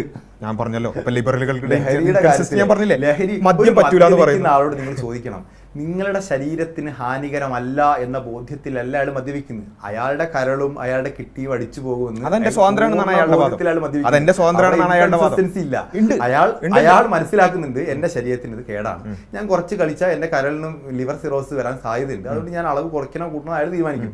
അത് അയാൾ എന്താണ്ടല്ല ഇത് ശരിയാണെന്ന ബോധ്യത്തിലല്ല, തെറ്റാണ്, എന്നാലും ഞാൻ എങ്ങനെ തെറ്റാകുന്നിടത്താണ് പ്രശ്നം. പക്ഷെ മതം അങ്ങനെയല്ല. അല്ലല്ല, മതം നിങ്ങൾ ശരിയാണെന്ന് പറയുകയും ആ ശരിയാണെന്നുള്ളതിനിടയിൽ തന്നെ ഒരുപാട് തെറ്റുകൾ സംഭവിക്കും. അല്ലല്ല, അവിടെ ഇപ്പൊ ഈ അഡാപ്റ്റബിലിറ്റി എന്ന് പറഞ്ഞാൽ ഫിഖിലാണ് താങ്കൾ ഈ പറയുന്ന കുറച്ച് അഭിപ്രായ വ്യത്യാസങ്ങൾ ഉണ്ട് എന്നുള്ളത് കൊണ്ട് ഇൻകൺസിസ്റ്റൻസി ആവില്ല. അതായത് ഈ ഒരു കൃത്യമായൊരു ദൈവിക പ്രമാണമുണ്ട്, അതിനെ പല സൊസൈറ്റികളിലേക്ക് എങ്ങനെ വ്യാഖ്യാനിക്കുന്നിടത്താണ് അതിന്റെ ഈ വ്യത്യാസം വരുന്നത്. നിങ്ങൾക്ക് മാത്രമേ ശരിയാവും. അല്ലല്ല, എന്ന് പറയുന്ന ഏകദൈവത്തിന്റെ യഥാർത്ഥമായ വഴി എന്റേതാണെന്ന് മുജാഹിദിൽ തന്നെ മർക്കസ് ദവയും തന്നെ വിസ്ഡം ഇസ്ലാമിക് ഓർഗനൈസേഷൻ സുബൈർ മങ്കടയുടെ ടീമും ഷംസുദ്ദീൻ പാലത്തിന്റെ ടീമും മറ്റേ നിലമ്പൂരിൽ അത്തിക്കാട് ഒരുപാട് അഭിപ്രായ വ്യത്യാസങ്ങൾ ഉണ്ടെന്നല്ല താങ്കൾ പറഞ്ഞത്. ആ അഭിപ്രായ വ്യത്യാസങ്ങളെല്ലാം ഒരു ദൈവിക പ്രമാണങ്ങൾ അല്ലല്ല, ഒരു ദൈവിക പ്രമാണം, കൃത്യമായ റിജിഡായ ദൈവിക പ്രമാണം ഉണ്ട്. അത് പല സൊസൈറ്റികളിൽ ഇംപ്ലിമെന്റ് ചെയ്യുന്നിടത്തുള്ള പ്രായോഗികമായ അഭിപ്രായ വ്യത്യാസങ്ങൾ മാത്രമാണിത്. ഞാൻ ഒന്ന് പൂർത്തിയാക്കട്ടെ. ഇപ്പം മൗദൂദിയുമായി ബന്ധപ്പെട്ടുകൊണ്ട് എങ്ങനെയാണ് ആ മൗദൂദിയുമായി ബന്ധപ്പെട്ടുകൊണ്ടുള്ള ചർച്ചകൾ വരുന്നത്? അതായത് പിന്നെ മക്കയിലും മദീനയിലും ഉള്ള ആ ഒരു സൊസൈറ്റിയിലുള്ള നിയമങ്ങൾ ഒരു മതേതരമായിട്ടുള്ള അല്ലെങ്കിൽ ഒരുപാട് ആളുകൾ ജീവിക്കുന്നിടത്ത് എങ്ങനെ ഇംപ്ലിമെന്റ് ചെയ്യണം എന്നിടത്താണ് മൗദൂദിയുടെ ചില സിദ്ധാന്തങ്ങളും സലഫികളുടെ സിദ്ധാന്തമൊക്കെ വേർതിരിയുന്നത്. അപ്പോൾ അങ്ങനെയുള്ള പ്രായോഗികമായ ചില വിഷയങ്ങളിലുള്ള പിന്നെ ഒരു സൊസൈറ്റിയിലേക്ക് എങ്ങനെ അഡാപ്റ്റ് ചെയ്യണം എന്നിടത്ത് മാത്രമാണ് അഭിപ്രായ വ്യത്യാസങ്ങളെ ലിബറൽ അവിടെയാണ് പ്രശ്നം. ശാസ്ത്രീയ ചിന്തകൾക്കനുസരിച്ച് ചില നിലപാടുകളിൽ മാറ്റം. ഞാൻ പറയുന്നത് ഈ ശാസ്ത്രീയ ചിന്ത നടക്കിടക്ക് പറയുന്നതുകൊണ്ടാണ് പറയുന്നത് അങ്ങനെയുള്ള അഭിപ്രായ വ്യത്യാസം അല്ല ലിബറലുകൾക്കുള്ളത്. ശാസ്ത്രം എന്ന് പറയുന്നത് ഇറ്റ് ഈസ് നമ്മൾ ഏറ്റവും ബേസിക് ആയിട്ട് സയൻസിനെ കുറിച്ച് പഠിക്കുന്നതാണ്. Science is morally neutral. Science ഒരു കാര്യവും ശരിയോ തെറ്റോ എന്ന് പറയില്ല. ഒരു കാര്യം വിശദീകരിക്കുക മാത്രമാണ് സയൻസ് ചെയ്യുന്നത്. ഒരു കാര്യം വിശദീകരിക്കുമ്പോൾ നമുക്കത് ഇപ്പം നേരത്തെ പറഞ്ഞല്ലോ, കഞ്ചാവിന് മദ്യത്തേക്കാൾ സൈഡ് എഫക്റ്റ് കുറവാണ്. നിങ്ങൾ പഠിച്ചാൽ മനസ്സിലാവും. ആ സൈഡ് എഫക്റ്റ് കുറവാണ് കഞ്ചാവിന് എന്നുള്ളതിനെ രണ്ട് രൂപത്തിൽ ഇന്റർപ്രറ്റ് ചെയ്യാം. കഞ്ചാവിന് സൈഡ് എഫക്റ്റ് കുറവാണല്ലോ, അതുകൊണ്ട് മദ്യം കഴിക്കുന്നുണ്ടെങ്കിൽ എന്തായാലും കഞ്ചാവ് കഴിക്കാം എന്നും വിശദീകരിക്കാം. അല്ല പിന്നെ ലഹരി പൊതുവിൽ തെറ്റാണ് എന്നുള്ള രൂപത്തിലും വിശദീകരിക്കാം. അപ്പം സയൻസ് ഒരിക്കലും എന്ത് ചെയ്യുന്നില്ല, ഒരു മോറൽ പൊസിഷനിലേക്ക് എത്തിക്കുന്നില്ല. അവിടെയാണ് ഞാൻ പറയുന്നത് ഇവിടെ ഈ ലിബറലുകളെ സംബന്ധിച്ചിടത്തോളം അവരുടെ ബേസിനാണ് ഇൻകൺസിസ്റ്റൻസി. നേരത്തെ താങ്കൾ പറയുമ്പോൾ തന്നെ അതിൽ ഇൻകൺസിസ്റ്റൻസി വളരെ പ്രകടമായിരുന്നു. മദ്യം ശരിയോ തെറ്റോ ചോദിക്കുമ്പം അത് ചിലപ്പം പറ്റുമെന്ന് പറയുന്നു. അതേ ലോജിക്ക് കഞ്ചാവിലേക്ക് അപ്ലൈ ചെയ്യുമ്പോൾ അവിടെ ചെറിയ ഇൻകൺസിസ്റ്റൻസി ഉണ്ടാവുന്നു. അതൊരു ലിബറൽ ചിന്താഗതിയുള്ള മനുഷ്യന്റെ യുക്തിബോധം എന്ന് പറയുന്നത്, യുക്തിബോധത്തെ താങ്കൾ ഒരു പ്രസംഗത്തിൽ വിശദീകരിച്ച് ഞാൻ കണ്ടു, വളരെ തെറ്റായ രീതിയിൽ വിശദീകരിച്ചിട്ടുണ്ട്. യുക്തിബോധം എന്ന് പറയുന്നത് താങ്കൾ വാക്വം ക്ലീനറിനെ കുറിച്ച് സംസാരിക്കുന്നത് കേട്ടു. വാക്വം ക്ലീനറിനകത്ത് വാക്വം ക്ലീനർ ഒരു പൊടി വലിച്ചെടുക്കുകയാണ് എന്നാണ് യുക്തിബോധമെന്നും, അത് ശാസ്ത്രം എന്ന് പറയുന്നത് പൊടി വലിച്ചെടുക്കലല്ല, കുറഞ്ഞ സമ്മർദ്ദം ഉള്ളിടത്തേക്ക് അങ്ങനെയല്ല. ഞാൻ ഒന്ന് ക്ലിയർ ചെയ്യട്ടെ. ഞാൻ പറഞ്ഞത് യുക്തിബോധം എന്നല്ല, ഞാൻ കോമൺ സെൻസ് എന്നാണ് ഉപയോഗിച്ചത്. യുക്തി എന്നാണ് താങ്കൾ പറഞ്ഞത്. നമ്മുടെ ശാസ്ത്രവിരുദ്ധമാകാം അല്ല, അങ്ങനെയല്ല. പ്രസംഗം ഒന്ന് എടുത്ത് ഞാൻ ഇപ്പൊ ഈ അടുത്ത് പ്രസംഗിച്ചാണല്ലോ. അപ്പൊ ഞാൻ പറഞ്ഞത് വെച്ചാൽ നമ്മുടെ കോമൺ സെൻസിന് വിരുദ്ധമായിരിക്കും ചിലപ്പോൾ ശാസ്ത്രം എന്നാണ്. കോമൺ സെൻസിന് വിരുദ്ധമായിരിക്കും, യുക്തിബോധത്തിന് വിരുദ്ധമായിരിക്കും. അല്ല, അതാണ് ഞാൻ പറഞ്ഞത്. അതായത് നമ്മുടെ യുക്തി എന്ന് പറയുന്നത് പലപ്പോഴും പല ആളുകളും മനസ്സിലാക്കുന്നത് കോമൺ സെൻസിനെയാണ് യുക്തി എന്നുള്ളത് മനസ്സിലാക്കുന്നത്. അല്ല ഞാൻ പറഞ്ഞത് എന്ന് പറയുന്നത് എന്താണ്, കാര്യകാരണ ബന്ധത്തെ കോസ് എഫക്റ്റ് റിലേഷൻഷിപ്പുമായി ബന്ധപ്പെടുത്തിക്കൊണ്ട് ചിന്തിക്കുന്നത്. അതാണ് ലോജിക്. എഫക്റ്റ് ഉണ്ടാവുമ്പോൾ അതിന് കോസ് ഉണ്ട്. എന്റെ ആ പ്രസംഗത്തിന്റെ തീം തന്നെ അതായിരുന്നു. അതായത് ലോജിക്കും കോമൺ സെൻസും വേറെയാണ്. ലോജിക്ക് തീർച്ചയായും പറഞ്ഞു വന്നപ്പോൾ യുക്തിയാണ് താങ്കൾ ചോദിച്ചത്. അല്ലല്ല, ഞാനത് പറഞ്ഞു, ആ ഉദാഹരണം പറഞ്ഞതിന് അതിനാണ്. നമ്മുടെ കോമൺ സെൻസിൽ പലതും നമുക്ക് ശരിയായിട്ട് തോന്നാം, പക്ഷേ യഥാർത്ഥത്തിൽ അത് തെറ്റായിരിക്കാം എന്ന് പറയാനാണ് ഞാൻ വാക്വം ക്ലീനറിന്റെ ഉദാഹരണം. താങ്കൾ യുക്തിവാദം തെറ്റാണ് എന്ന് തെളിയിക്കാൻ വേണ്ടി യുക്തിവാദം തെറ്റാണ്. യുക്തിവാദം എങ്ങനെയാ തെറ്റാവുന്നു? യുക്തിവാദം എന്ന പേരിൽ പല ആളുകളും യുക്തിയായി വിചാരിച്ചതാണ്. പോയിന്റ് പൂർത്തിയാക്കട്ടെ. അതായത് യുക്തിയായി പല ആളുകളും വിചാരിച്ചത് കോമൺ സെൻസിനെയാണ്. കോമൺ സെൻസിനെയാണ്. അല്ല, ഇപ്പോൾ ഏതെങ്കിലും ഒരു മതത്തിന്റെ എന്തെങ്കിലും ഒരു കാര്യം എടുക്കുന്നു, നമ്മൾ പെട്ടെന്ന് യുക്തിവാദികൾ അത് യുക്തിരഹിതമാണല്ലോ എന്നാണ് പറയാം. അത് യുക്തിരഹിതമാണെന്ന് പറയാൻ അവരുടെ കാരണം എന്ന് വെച്ചാൽ അവരുടെ ഒരു കോമൺ സെൻസിൽ അത് പിന്നെ യോജിക്കുന്നില്ല. അതാണ് പെട്ടെന്ന് കോമൺ സെൻസ് അല്ല, ആണ്. അതിന്റെ കോസ് എഫക്റ്റ് റിലേഷൻഷിപ്പ് അന്വേഷിക്കുമ്പോൾ അത് ബേസ്ലെസ് ആണെന്ന് തോന്നുമ്പോഴാണ് ഒരു കാര്യം യുക്തിരഹിതം. അങ്ങനെയാണ് ചിന്തിക്കേണ്ടത്, അതാണ് ലോജിക്ക്. പക്ഷേ ഇവിടെ ഉള്ള യുക്തിവാദികൾ പലപ്പോഴും ഏതെങ്കിലും ഒരു മതത്തിന്റെ എന്തെങ്കിലും ഒരു സാധനം എടുക്കുക, ആ സാധനം അത് യുക്തിരഹിതമാണ് എന്ന് പറയുന്നത് വളരെ സിമ്പിളായിട്ട് അവന്റെ കോമൺ സെൻസിന് യോജിക്കാത്തത് കൊണ്ടാണ്. ഞാൻ പറഞ്ഞ എൻ്റെ സംസാരത്തിന്റെ തീം തന്നെ അതായിരുന്നു. അങ്ങനെ കോമൺ സെൻസിന് വിരുദ്ധമാണ് എന്നുള്ളത് കൊണ്ട് ഒന്നും നിങ്ങൾ തള്ളിക്കളയരുത്. അങ്ങനെയല്ല വേണ്ടത്. കാരണം ശാസ്ത്രം വിരുദ്ധമാണെങ്കിൽ തള്ളിക്കളയാം. അല്ല, ഞാൻ പറഞ്ഞു പൂർത്തിയാക്കട്ടെ. ശാസ്ത്രം പോലും കോമൺ സെൻസിന് വിരുദ്ധമായിട്ട് വന്നേക്കാം. വിരുദ്ധമാണല്ലോ, കാരണം കോമൺ സെൻസിന് അപ്പുറത്തേക്ക് ചിന്തിക്കുമ്പോഴാണ് ശാസ്ത്രം Yes, that's my point. ഉണ്ടാവുന്നത്. പക്ഷേ യുക്തിക്ക് വിരുദ്ധമായത് തള്ളിക്കളയാൻ പറ്റുമോ? അതാണ് പറഞ്ഞത്. ആ യുക്തി എന്നുള്ളത് എന്താണ്? താങ്കൾ പറഞ്ഞതുപോലെ കൃത്യമായ ചില നിയമങ്ങളുണ്ട്. ലോസ് ഓഫ് ലോജിക് എന്ന് പറഞ്ഞ 3 നിയമങ്ങളുണ്ടല്ലോ, ലോസ് ഓഫ് കോൺട്രഡിക്ഷൻ, ഐഡന്റിറ്റി അടക്കമുള്ള. യെസ്, ആ ലോസ് ഓഫ് ലോജിക്കിന് വിരുദ്ധമായി വരുമ്പോഴാണ് അത് യുക്തിരഹിതമാകുന്നത്. ആ യുക്തിരഹിതമായത് നമുക്ക് തള്ളിക്കളയാം. അവിടെയാണ് നമ്മൾ പറയുന്നത് മതത്തിലേക്ക് നമ്മൾ ഈ ഒരു ലോസ് ഓഫ് ലോജിക്ക് എടുക്കുകയാണെന്നുണ്ടെങ്കിൽ ഈ ലോസ് ഓഫ് കോൺട്രഡിക്ഷനോ അത്തരത്തിലുള്ള ലോസ് ഓഫ് ലോജിക്കിനെ ഒന്നും വയലേറ്റ് ചെയ്യുന്ന ഒന്നും മതത്തിലില്ല. അതുകൊണ്ട് വേണമെങ്കിൽ യുക്തിവാദം എന്ന നിലക്ക് താങ്കൾ ലോജിക്കിനെയാണ് എടുക്കുന്നുണ്ടെങ്കിൽ മതം ഏറ്റവും കൃത്യമായി ഒരു മതവിശ്വാസിയെ സംബന്ധിച്ചിടത്തോളം യുക്തിവാദമാണ്. മതം ലോജിക്കലാണ്. ഓക്കെ, ഞാൻ മറ്റൊരു അവസാനമായിട്ടൊരു വിഷയത്തിലൂടെ ജെൻഡർ ന്യൂട്രാലിറ്റിയെ കുറിച്ച് പറഞ്ഞു. ജെൻഡർ എന്ന് പറയുന്നതിന് ലിംഗസമത്വം, ജെൻഡർ ന്യൂട്രൽ എന്ന് പറയുന്ന വിഷയത്തിൽ ലിംഗസമത്വത്തെ എന്തുകൊണ്ടാണ് നിങ്ങൾ എതിർക്കുന്നത്? ലിംഗസമത്വത്തെ അല്ലല്ലോ എതിർത്തത്, ജെൻഡർ ന്യൂട്രാലിറ്റി അല്ലേ. ലിംഗസമത്വം എന്നുള്ളത് പലതരത്തിൽ അതിനെ വ്യാഖ്യാനിക്കുന്നുണ്ട്. അതിന് ഓരോ വേൾഡ് വ്യൂവിലും അതിൻ്റെതായ ഒരു ഇതുണ്ട്. ഇസ്ലാമികമായി പറയുകയാണെങ്കിൽ ആണും പെണ്ണും പിന്നെ സ്പിരിച്വലി ഈക്വലാണ്. അതാണ് ഇസ്ലാമിൽ പറഞ്ഞിട്ടുള്ളത്. ഇന്നമൻ നിസാഉ ശഖാഇഖുർ റിജാൽ, ഇത് റസൂലിന്റെ മുഹമ്മദ് നബിയുടെ വാചകമാണ്. സ്ത്രീ പുരുഷനെ പോലെ തന്നെയാകുന്നു എന്നുള്ളത്. അപ്പം ഒരു സ്പിരിച്വലി ഒരു മനുഷ്യന്റെ വാല്യൂ ബേസ്ഡ് ഒരു ആണിനും പെണ്ണിനും സെയിം വാല്യൂ ആണ് ഇസ്ലാമിൽ കൊടുത്തിട്ടുള്ളത്. അപ്പോൾ അതുകൊണ്ട് തന്നെ ഒരു സമത്വത്തെ എതിർക്കുക അല്ലെങ്കിൽ ആ ഒരു കാര്യത്തെ എതിർക്കേണ്ടുന്ന ഒരു കാര്യമില്ല. എന്നാൽ ഇസ്ലാം എതിർക്കുന്ന ഒരു ഇക്വാളിറ്റി ഉണ്ട്. അത് ഏതാണെന്ന് ചോദിച്ചാൽ ഒരു അബ്സൊല്യൂട്ട് ഇക്വാളിറ്റി. ഇപ്പോൾ ഖുർആനിൽ തന്നെ ഉണ്ട്, വലൈസ ദക്കറു കൽ ഉൻസ, ആണ് പെണ്ണിനെ പോലെയല്ല. അത് ശാരീരികമായി മാനസികമായി പലതരം വ്യത്യാസങ്ങളുണ്ട്. ഇസ്ലാമിൻ്റെ പൊസിഷൻ എത്രേ ഉള്ളൂ, വ്യത്യാസങ്ങളെ വ്യത്യസ്തമായി പരിഗണിക്കണം. പലപ്പോഴും ഒരു അബ്സല്യൂട്ട് ഇക്വാളിറ്റിക്കാരുടെ വാദം എന്ന് പറഞ്ഞാൽ ഈ വ്യത്യാസങ്ങളെ ഒരേപോലെ പരിഗണിക്കണം. ആ അടുത്ത് ഒരു വ്യത്യാസമുണ്ട്. അതല്ലാതെ ഈ പറയുന്ന വ്യത്യാസങ്ങൾ ബയോളജിക്കലാണ്. ബയോളജിക്കലായ വ്യത്യാസങ്ങളെ നമ്മൾ സെക്സ് എന്നാണ് പറയുന്നത്. What is the difference between sex and gender? സെക്സും ജെൻഡറും തമ്മിലുള്ള ഒരു വ്യത്യാസം ഈ ലിബറലുകൾ നമ്മൾ മനസ്സിലാക്കുന്നത് വെച്ചാൽ ഒരു ഏകദേശം ഒരു സിനോണിമസ് ആയിട്ടുള്ള ടേംസ് ആണ് sex and gender. Sex and gender പലപ്പോഴും ജെൻഡറും ജനറലി സിനോണിമസ് ആയിട്ടുള്ള കാര്യങ്ങളാണ്. ചില എക്സെപ്ഷൻസ് ഉണ്ടാവും. സോഷ്യോളജിക്കലി ആൻഡ് പൊളിറ്റിക്കലി രണ്ടാണ്. അത് ഞാൻ പറയുന്നത് ബയോളജിക്കൽ ഡിഫറൻസിനെ സൂചിപ്പിക്കുന്നതാണ്. ആണിന്റെ ശരീരത്തെയും പെണ്ണിന്റെ ശരീരത്തെയും ആണിന്റെ മാനസിക വ്യവസ്ഥയും പെണ്ണിന്റെ മാനസിക വ്യവസ്ഥയും സെക്സിലൂടെ നമുക്ക് കാണാൻ പറ്റും. ജെൻഡർ എന്ന് പറയുന്നത് സോഷ്യൽ സ്റ്റാറ്റസ് ആണ്. ഈ സോഷ്യൽ സ്റ്റാറ്റസിൽ ആണും പെണ്ണും ഈക്വൽ ആണെന്ന് നിങ്ങൾ കരുതുന്നുണ്ട്? യെസ്, അവിടെയാണ് ഞാൻ പറഞ്ഞത് ഈ ജെൻഡറും സെക്സും തമ്മിലുള്ള ഈ വേർതിരിവ് ഉണ്ടായിട്ടുള്ളത് 1960കൾക്ക് ശേഷം വന്നിട്ടുള്ള ആ ഒരു സെക്ഷൽ റവല്യൂഷന് ശേഷമാണ് അത്തരത്തിലൊരു ചിന്താഗതി ഉണ്ടായിട്ടുള്ളത്. ആ ചിന്താഗതി ഉണ്ടായത് ഫെമിനിസ്റ്റ് ലിബറൽ വിപ്ലവം കൊണ്ടാണ്. അല്ല, എന്റെ ഈ ചോദ്യം ഡയറക്റ്റ് ആയിട്ട് ഉത്തരം എനിക്ക് കിട്ടുന്നത് ജെൻഡർ ഇക്വാലിറ്റി എന്ന് പറയുന്നത് not sexual equality. Gender equality സ്റ്റാറ്റസിലുള്ള ഇക്വാലിറ്റിയാണ്. ഒരു ഭരണത്തിൽ, കുടുംബത്തിൽ, സമൂഹത്തിൽ ആണിനെ പോലെ തുല്യാണ് പെണ്ണ് എന്ന് നിങ്ങൾ കരുതുന്നുണ്ട്? അവിടെയാണ് ഞാൻ പറഞ്ഞത് ഈ ജെൻഡറും സെക്സും തമ്മിലുള്ള വ്യത്യാസം തന്നെ ലിബറലുകൾ ഉണ്ടാക്കിയതാണ്. ആ ഉണ്ടാക്കിയ ആളുകളാണ് അത് തമ്മിലുള്ള വ്യത്യാസം പറയുന്നത്. What is the definition of gender? ഞാൻ പറയുന്നത് സോഷ്യൽ സ്റ്റാറ്റസ്. ഒരു എങ്ങനെയാണ് പെണ്ണ് വിദ്യാഭ്യാസത്തിന് അർഹയല്ല എന്ന് പറയുമ്പോൾ ആണ് വിദ്യാഭ്യാസം കിട്ടുന്നു, പെണ്ണ് പഠിക്കാൻ പാടില്ല, പെണ്ണ് എഴുതാൻ പാടില്ല, പെണ്ണ് സ്കൂളിൽ പോകാൻ പാടില്ല എന്ന് പറയുന്നത് ജെൻഡർ ഇൻഇക്വാലിറ്റി. സാമൂഹികമായിട്ടുള്ള അവസരങ്ങളിൽ ഇക്വാലിറ്റി ഉണ്ട്. ആ ജെൻഡർ എന്ന് പറയുന്നത് ഒരു സൊസൈറ്റി കൊടുക്കുന്ന അവസരങ്ങളിൽ, എന്റെ ചോദ്യം പൂർത്തിയായിട്ട്, സൊസൈറ്റി കൊടുക്കുന്ന അവസരങ്ങളിൽ ആണിനും പെണ്ണിനും ഭിന്നമായിട്ടുള്ള അവസരങ്ങൾ കൊടുക്കുമ്പോൾ അത് ജെൻഡർ ഇൻഇക്വാലിറ്റിയാണ്.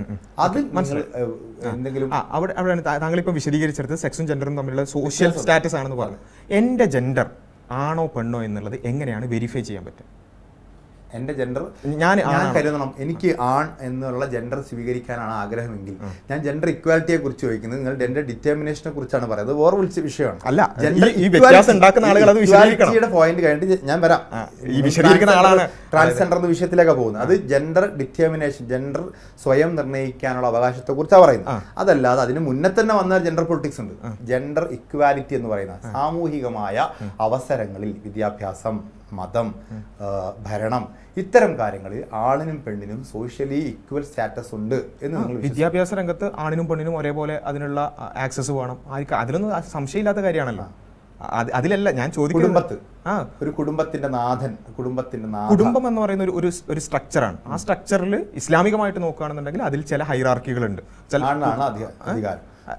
അല്ല, അതിൽ ഇപ്പോൾ ഖുർആനിൽ കൃത്യമായിട്ട് നോക്കുകയാണെന്നുണ്ടെങ്കിൽ സാമ്പത്തികമായിട്ടുള്ള ഉത്തരവാദിത്വം പൂർണ്ണമായിട്ടും പുരുഷന് കൊടുത്തിട്ടുണ്ട്. ജോലി ചെയ്യേണ്ടത് പുരുഷനാണ്. അല്ല, നിർബന്ധിതമായിട്ടും ജോലി ചെയ്യേണ്ടത് പുരുഷനാണ്. സ്ത്രീക്ക് വേണമെങ്കിൽ ചോയ്സാണ്, സ്ത്രീക്ക് ചോയ്സാണ്, പുരുഷന് നിർബന്ധമാണ്. അതാണ് ജോലിയുടെ സാമ്പത്തിക ഉത്തരവാദിത്തത്തിൽ ഇൻഇക്വാലിറ്റിയാണ്. ഇൻഇക്വാലിറ്റി എന്ന് വെച്ചാൽ സ്ത്രീക്ക് അവിടെ എക്സെപ്ഷൻ കൊടുത്തിരിക്കുകയാണ്. സ്ത്രീക്ക് വേണമെങ്കിൽ ജോലി ചെയ്യാം. എക്സെപ്ഷൻ എന്ന് പറയുന്നത് അവരുടെ ബയോളജിക്കലായിട്ടുള്ള ഡെഫിഷ്യൻസിന്റെ ഭാഗമായി അല്ല.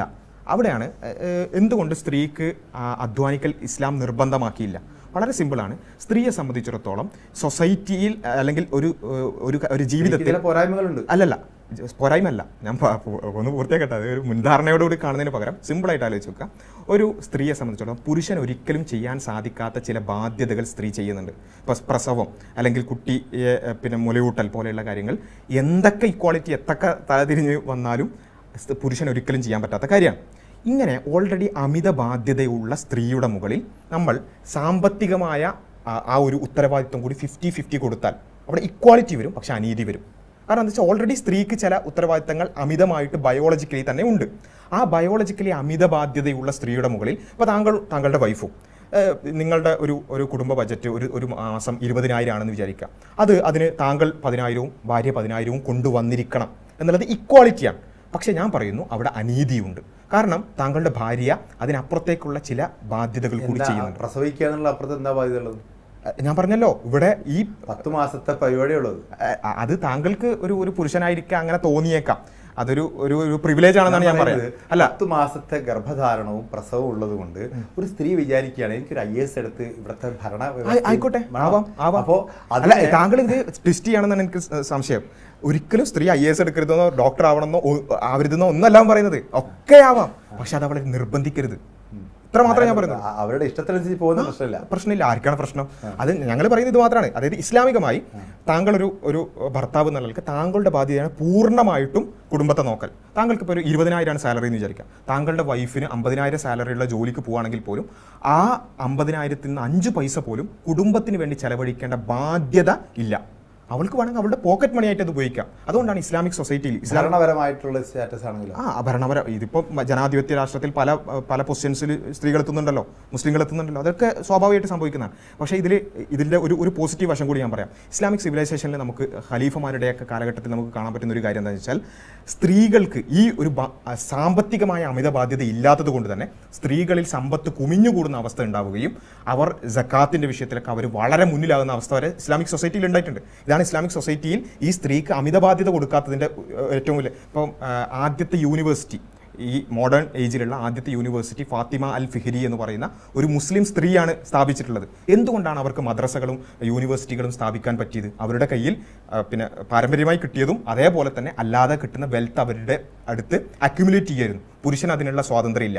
പുരുഷൻ നിർബന്ധമായും കുടുംബത്തിന് വേണ്ടി ചെലവഴിച്ചിരിക്കണം. ഇങ്ങനെയുള്ള ഒരു ലോകവീക്ഷണമാണ് മുസ്ലിങ്ങൾക്കുള്ളത്. അതൊരിക്കലും എന്ത് ചെയ്യരുത്, സ്ത്രീകൾ ജോലിക്ക് പോകാൻ പാടില്ല അല്ലെങ്കിൽ അവർ മാറ്റി നിർത്തണം എന്ന ഒരു രീതിയിലേക്ക് അതിനെ ട്വിസ്റ്റ് ചെയ്യാൻ പാടില്ല. ഇസ്ലാം വളരെ പോസിറ്റീവായിട്ട് സ്ത്രീക്ക് ആ ബാധ്യത കൊടുക്കരുതെന്ന് മാത്രമാണ് പറഞ്ഞത്.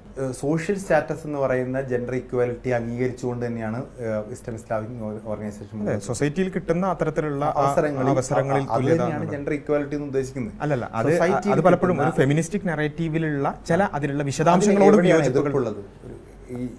അതാണ് പറഞ്ഞത്. അതായത് അബ്സല്യൂട്ട് ഇക്വാലിറ്റി എന്ന് പറഞ്ഞല്ലോ, ആ വാക്കിൽ എവിടെയാണ് ഈ അബ്സല്യൂട്ട് ഇക്വാലിറ്റി പ്രശ്നമുള്ളത്? അബ്സല്യൂട്ട് ഇക്വാലിറ്റി എന്ന് പറയുമ്പോൾ എല്ലാ നിലക്കും പരിപൂർണമായ വിയോജിപ്പുള്ള മേഖല. ഇപ്പം ജോലിയിൽ പ്രശ്നമില്ല, അധികാര സ്ഥാനത്ത് വരുന്നതിന് പ്രശ്നമില്ല, കുടുംബത്ത് പ്രശ്നമില്ല. അല്ല, കുടുംബത്തിൽ കാര്യം കൂടെ പറഞ്ഞല്ലോ, ജെൻഡർ റോളുകൾ. ആ ജെൻഡർ റോളുകൾ എന്നുള്ളതിൽ ഇസ്ലാമിന്റെ അതേ കാഴ്ചപ്പാടല്ലല്ലോ ഫെമിനിസത്തിനുള്ളത്. അപ്പം ഞാൻ പറഞ്ഞു ഇപ്പൊ ഈ പറഞ്ഞ ഉദാഹരണം റോളിൽ വളരെ എനിക്ക് തോന്നുന്നു ജോലി ചെയ്യാം എന്നുണ്ടെങ്കിൽ കുടുംബത്തിലുള്ള ജോലികൾ പരസ്പരം പങ്കിട്ടെടുക്കുന്നതിൽ എതിരഭിപ്രായമില്ല. പ്രവാചകൻ തന്നെ അടുക്കളയിൽ ഭാര്യമാരുടെ കൂടെ പറയുന്നുള്ളൂ. കുടുംബം എന്ന് പറയുന്നത് അവിടെ ആശയപരമായി വിയോജിപ്പ് ഒതുങ്ങിക്കൂടേണ്ടവളാണ് സ്ത്രീ എന്ന് അഭിപ്രായം ഇല്ല എന്ന് പറഞ്ഞു. അല്ല, ഞാൻ പറഞ്ഞത് ഇവിടെ വെച്ചാൽ എവിടെയാണ് അഭിപ്രായ വ്യത്യാസം ചോദിച്ചാൽ ഈ ഫെമിനിസം മുന്നോട്ട് വെക്കുന്ന ഒരു അബ്സല്യൂട്ട് ഇക്വാളിറ്റി വരുമ്പോൾ അവിടെ ഈ സാമ്പത്തികമായ ഉത്തരവാദിത്വം തുല്യമായി പങ്കിട്ടെടുക്കേണ്ടി വരും. അവിടെ ഇസ്ലാം പറയുന്നു അങ്ങനെ തുല്യമായി പങ്കെടുക്കുന്നത് നീതിയാവില്ല, പലപ്പോഴും ഇക്വാളിറ്റി ആവും, പക്ഷേ പങ്കെടുക്കണമെന്ന് ഫെമിനിസ്റ്റുകൾ പറയുന്നില്ല. പിന്നെ എങ്ങനെയാണ് സ്ത്രീ അവരുടേതായ ഇഷ്ടത്തിനനുസരിച്ച് അവരുടെ യോഗ്യതയ്ക്ക് അബ്സല്യൂട്ട് ഇക്വാലിറ്റി അബ്സല്യൂട്ട് ഇക്വാലിറ്റി അല്ല, നിങ്ങൾ അതിനെ വേറെ തലത്തിൽ വ്യാഖ്യാനിക്കുക. ആണിന് ഇപ്പൊ എന്റെ ജോലി ഒരു ജേർണലിസ്റ്റ് ആണ്, എന്റെ വൈഫിന്റെ ജോലി ഒരു ടീച്ചറാണ്. അവർക്ക് അവരുടേതായ വരുമാനമേ കിട്ടുള്ളൂ. നമ്മൾ എത്ര സാമ്പത്തിക ബാധ്യത സ്ത്രീയുടെ തലയിൽ വെച്ചെടുക്കാൻ പറ്റില്ല. ഈ രണ്ടുപേരും സമ്പാദിച്ചു കൊണ്ടുവരുന്നു. അവർ ഈക്വലി ആ ജീവിതത്തിൽ അവരുടെ അവരുടെ ആവശ്യം. ഇതിൽ പ്രാക്ടിക്കലി വലിയ വ്യത്യാസങ്ങളൊന്നും ഒരു മുസ്ലിം ആണെങ്കിലും അല്ലെങ്കിൽ അല്ലാത്തവരും തമ്മിൽ വ്യത്യാസമൊന്നുമില്ല. അല്ല, ഞാൻ പറഞ്ഞത് അതില് ആ ഐഡിയോളജിയിൽ വ്യത്യാസം വരുന്ന എവിടെയാണെന്ന് ചോദിച്ചാൽ കുറച്ചും കൂടി ഒരു ഇക്വാളിറ്റി ആണ് അൾട്ടിമേറ്റ് എന്നുള്ള ഒരു കാഴ്ചപ്പാട് വരുമ്പോൾ അവിടെ എല്ലാം ഈക്വൽ ആയിരിക്കും. സ്ത്രീകൾക്ക് ചില നിയന്ത്രണങ്ങൾ ഉണ്ട് എന്നുള്ളത് തന്നെയാണ്. സ്ത്രീകൾക്ക് മാത്രമല്ല, പുരുഷന്മാർക്ക് നിയന്ത്രണം ഉണ്ടല്ലോ. ഇസ്ലാമിൽ പുരുഷന്മാർക്ക് എത്ര നിയന്ത്രണമുണ്ട്? വസ്ത്രധാരണത്തിൽ പുരുഷന്മാർക്ക് നിയന്ത്രണമില്ല. എനിക്കൊരു ടൈറ്റ് ആയ ഒരു ഡ്രസ്സ് ഇടാൻ പാടില്ല, അത് സ്ത്രീക്കും പാടില്ല. അത് നമ്മൾ പറയുമ്പോൾ വെച്ചാൽ ഒരു വിഷയം എടുത്തിട്ട് അത് സ്ത്രീകളുടെ പിന്നെ നിയന്ത്രണങ്ങൾ മാത്രം എടുത്തിട്ട് ഇങ്ങനെ പറയുമ്പോഴാണ് അത് പ്രശ്നമായിട്ട് വരുന്നത്. സ്ത്രീകൾക്ക് മാത്രമല്ല പുരുഷന്മാർക്കും ഒരു ദൈവിക മതമാകുമ്പോൾ നിക്കാബ് ധരിക്കുന്നവർക്ക് ധരിക്കാലോ, നിർബന്ധമായിട്ട് പണ്ഡിതന്മാർ പല ആളുകളും അത് നിർബന്ധമാണെന്ന് പറഞ്ഞിട്ടില്ല. അതുകൊണ്ട് അത് നിർബന്ധമാണെന്ന് പറയുന്നതിൽ നേരിട്ട് ഖുർആനിലോ ഹദീസിലോ കാണാത്തതുകൊണ്ട് തന്നെ അത് നിർബന്ധമാണെന്ന് പൊതുവെ വിസ്ഡമാണെങ്കിൽ പറയാറില്ല. ധരിക്കുന്നവർക്ക് ധരിക്കാം, അതിനുള്ള സ്വാതന്ത്ര്യം ഉണ്ടെന്ന്. സ്ത്രീകൾക്കാണല്ലോ വസ്ത്രത്തിൽ കുറച്ചുകൂടി അധികം നിയന്ത്രണമുള്ളത്. അവിടെയാണ് അത്തരം വിഷയങ്ങളാണ് പലപ്പോഴും ഈ വ്യത്യാസം വരുന്നത്. ഈ പറഞ്ഞ പോലെ സാമ്പത്തികമായ ഉത്തരവാദിത്തം തുല്യമായി പങ്കിട്ടെടുക്കണോ. ഇപ്പം വസ്ത്രത്തിന്റെ വിഷയം വരുന്നു. വസ്ത്രത്തിൽ ആണിന്റെയും പെണ്ണിന്റെയും ശരീരം വ്യത്യസ്തമാണ്. ആ വ്യത്യസ്തമായ ശരീരങ്ങൾ ഉണ്ടാകുമ്പോൾ അതിലുള്ള ദൈവികമായ കൽപ്പനകളിൽ വ്യത്യാസങ്ങളുണ്ട്. ആണിന് പറഞ്ഞ നിയമങ്ങൾ പോലെയല്ല പെണ്ണിൻ്റെത്. സുരക്ഷിതത്വം എന്ന അർത്ഥത്തിലാണ്. അതെ, അത് ആ ആയത്ത് തുടങ്ങുന്നത് തന്നെ, ഖുർആനിലുള്ള സ്ത്രീകളുടെ വസ്ത്രധാരണവുമായി ബന്ധപ്പെട്ടുള്ള ആയത്ത് തുടങ്ങുന്നത് തന്നെ പുരുഷന്മാരോട് പറയുക അവരുടെ ദൃഷ്ടി താഴ്ത്തുക, പുരുഷന്മാരെ നോക്കരുത് എന്നാണ് ആദ്യത്തെ കൽപ്പന. രണ്ടാമത്തതാണ് ഈ സ്ത്രീയുടെ വസ്ത്രധാരണം പറഞ്ഞത്. എന്നിട്ട് അതിൻ്റെ റീസണും പറഞ്ഞു, അവരുടെ സുരക്ഷിതത്വത്തിന് വേണ്ടി. അപ്പം റീസൺ എന്താണെന്ന് വളരെ ക്ലിയർ ആണ്. എന്താണ് ആദ്യം ചെയ്യേണ്ടത്? പുരുഷൻ നിയന്ത്രിക്കലാണെന്ന് പറഞ്ഞിട്ടുണ്ട്. അതിൻ്റെ കൂടെ ഒരു മെഷർ എന്നുള്ള നിലക്കാണ് എന്ത് ചെയ്തിട്ടുള്ളത്, സ്ത്രീയുടെ വസ്ത്രവും പറഞ്ഞിട്ടുള്ളത്. അപ്പോൾ അത് വളരെ പുരുഷൻ നിയന്ത്രിക്കുക എന്നുള്ളത് വളരെ നല്ല കാര്യം. കാരണം പുരുഷനാണ് നിയന്ത്രിക്കേണ്ടത്. കാരണം സ്ത്രീ അതിൻ്റെ പേരിൽ പുരുഷന് അമിതമായ കാമാസക്തി ഉണ്ടാവുകയും പുരുഷൻ ആക്രമിക്കുകയും ചെയ്യും എന്നുള്ളത് കൊണ്ട് നിയന്ത്രിക്കപ്പെടുന്ന സ്ത്രീയാണ്. അപ്പം നമ്മുടെ നാട്ടിലൊരു ഇപ്പോൾ എം എൻ കാരശ്ശേരി മാഷ് പറയുന്നൊരു പ്രയോഗമുണ്ട്. ഒരു പട്ടി പേ ഇളകി അത് കടിക്കാൻ വരികയാണ്. കടിക്കാൻ വരുമ്പോൾ നമ്മൾ പട്ടിയാണ് കെട്ടിയിടേണ്ടത്, അതിന് പകരം മനുഷ്യനെ കെട്ടിയിടാൻ പറ്റില്ല. അതുപോലെ ആൺ ആക്രമിക്കുമെന്നുള്ളത് കൊണ്ട് കെട്ടിയിടുന്നത് പെണ്ണിനെയാണ്. ആശയം മനസ്സിലായി. ഒരു 100 പട്ടികൾ പേളകി നാട്ടിൽ മൊത്തം നടക്കുകയാണെങ്കിൽ നമ്മളെല്ലാവരും പറയും ഒന്ന് വീട്ടിൽ ഒതുങ്ങി നിൽക്കണം കേട്ടോ എന്ന് പറയും. ഇതേപോലെയാണ് നമ്മുടെ സൊസൈറ്റിയിൽ എല്ലാ കാലത്തും. അവിടെയാണ് പറഞ്ഞത്. അവിടെ ഒരു പട്ടിയാണെങ്കിൽ നമുക്ക് എന്ത് ചെയ്യാൻ പറ്റും, ചങ്ങലക്കിടാൻ പറ്റും. ഇവിടെയുള്ള എല്ലാ പുരുഷന്റെയും ഞാൻ ചോദിക്കുന്നു, താങ്കൾ ഒരു സമൂഹത്തിൽ എത്ര പുരുഷന്മാർ കയറി പിടിക്കുന്നവരുണ്ട്? ഒരു മിനിറ്റ്, താങ്കൾ ഒരു പുരുഷൻ എന്ന നിലക്ക് വളരെ പ്ലെയിൻ ആയിട്ടൊന്ന് ആലോചിച്ച് നോക്കാം.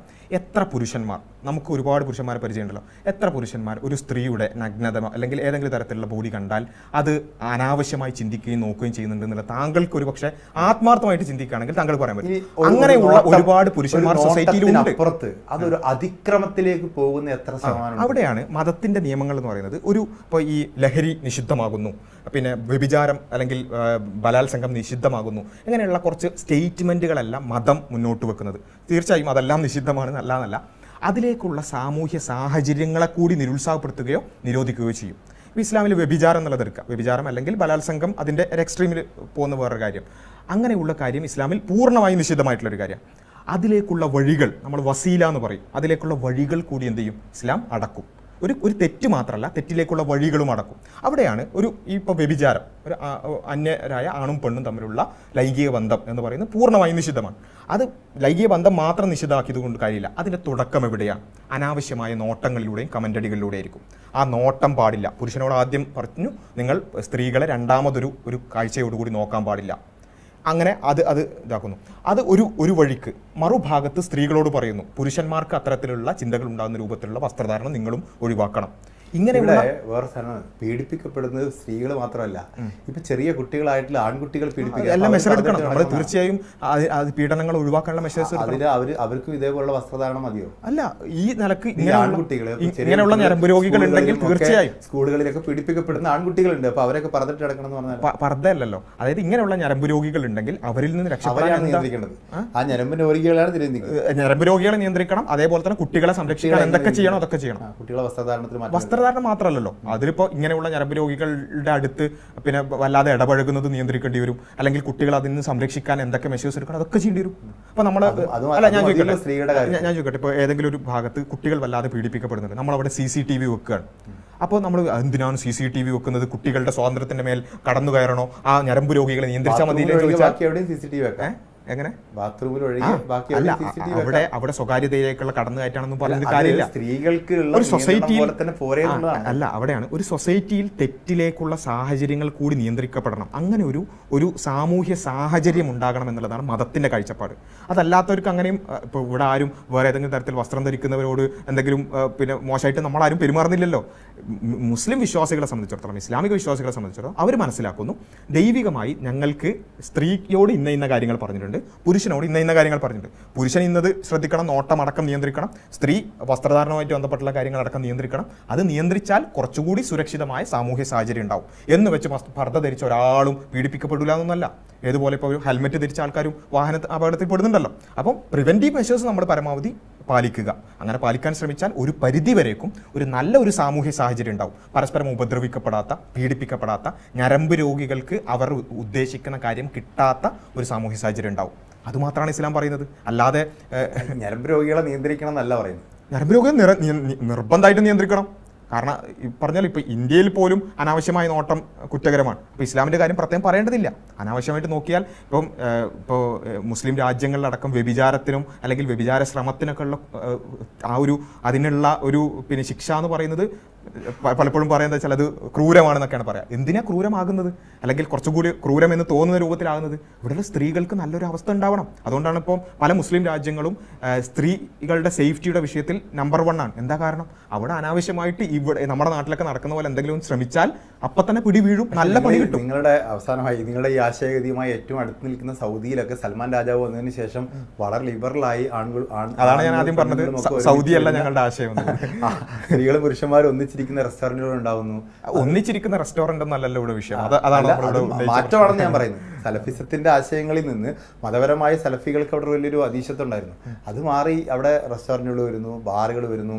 അത് മാത്രമല്ല, ആശയപരമായി തന്നെ മുഹമ്മദ് നബിയുടെ ജന്മസ്ഥലത്ത് ഒരു ലൈബ്രറി വരികയും ആ ലൈബ്രറിയിൽ ആളുകൾ പുസ്തകം വായിക്കുകയും ചെയ്യുന്നുണ്ട്. അതുപോലെ മുഹമ്മദ് നബിയുടെ ജന്മസ്ഥലം അങ്ങനെ ഒരു വിശുദ്ധമാക്കപ്പെട്ട സ്ഥലമായി സലഫികൾ കരുതിയിരുന്നില്ല. അപ്പോൾ അവിടെ നിന്ന് സൽമാൻ രാജാവ് വന്നതിന് ശേഷം അവിടെ ഒരു മാറ്റം ഉണ്ടായി.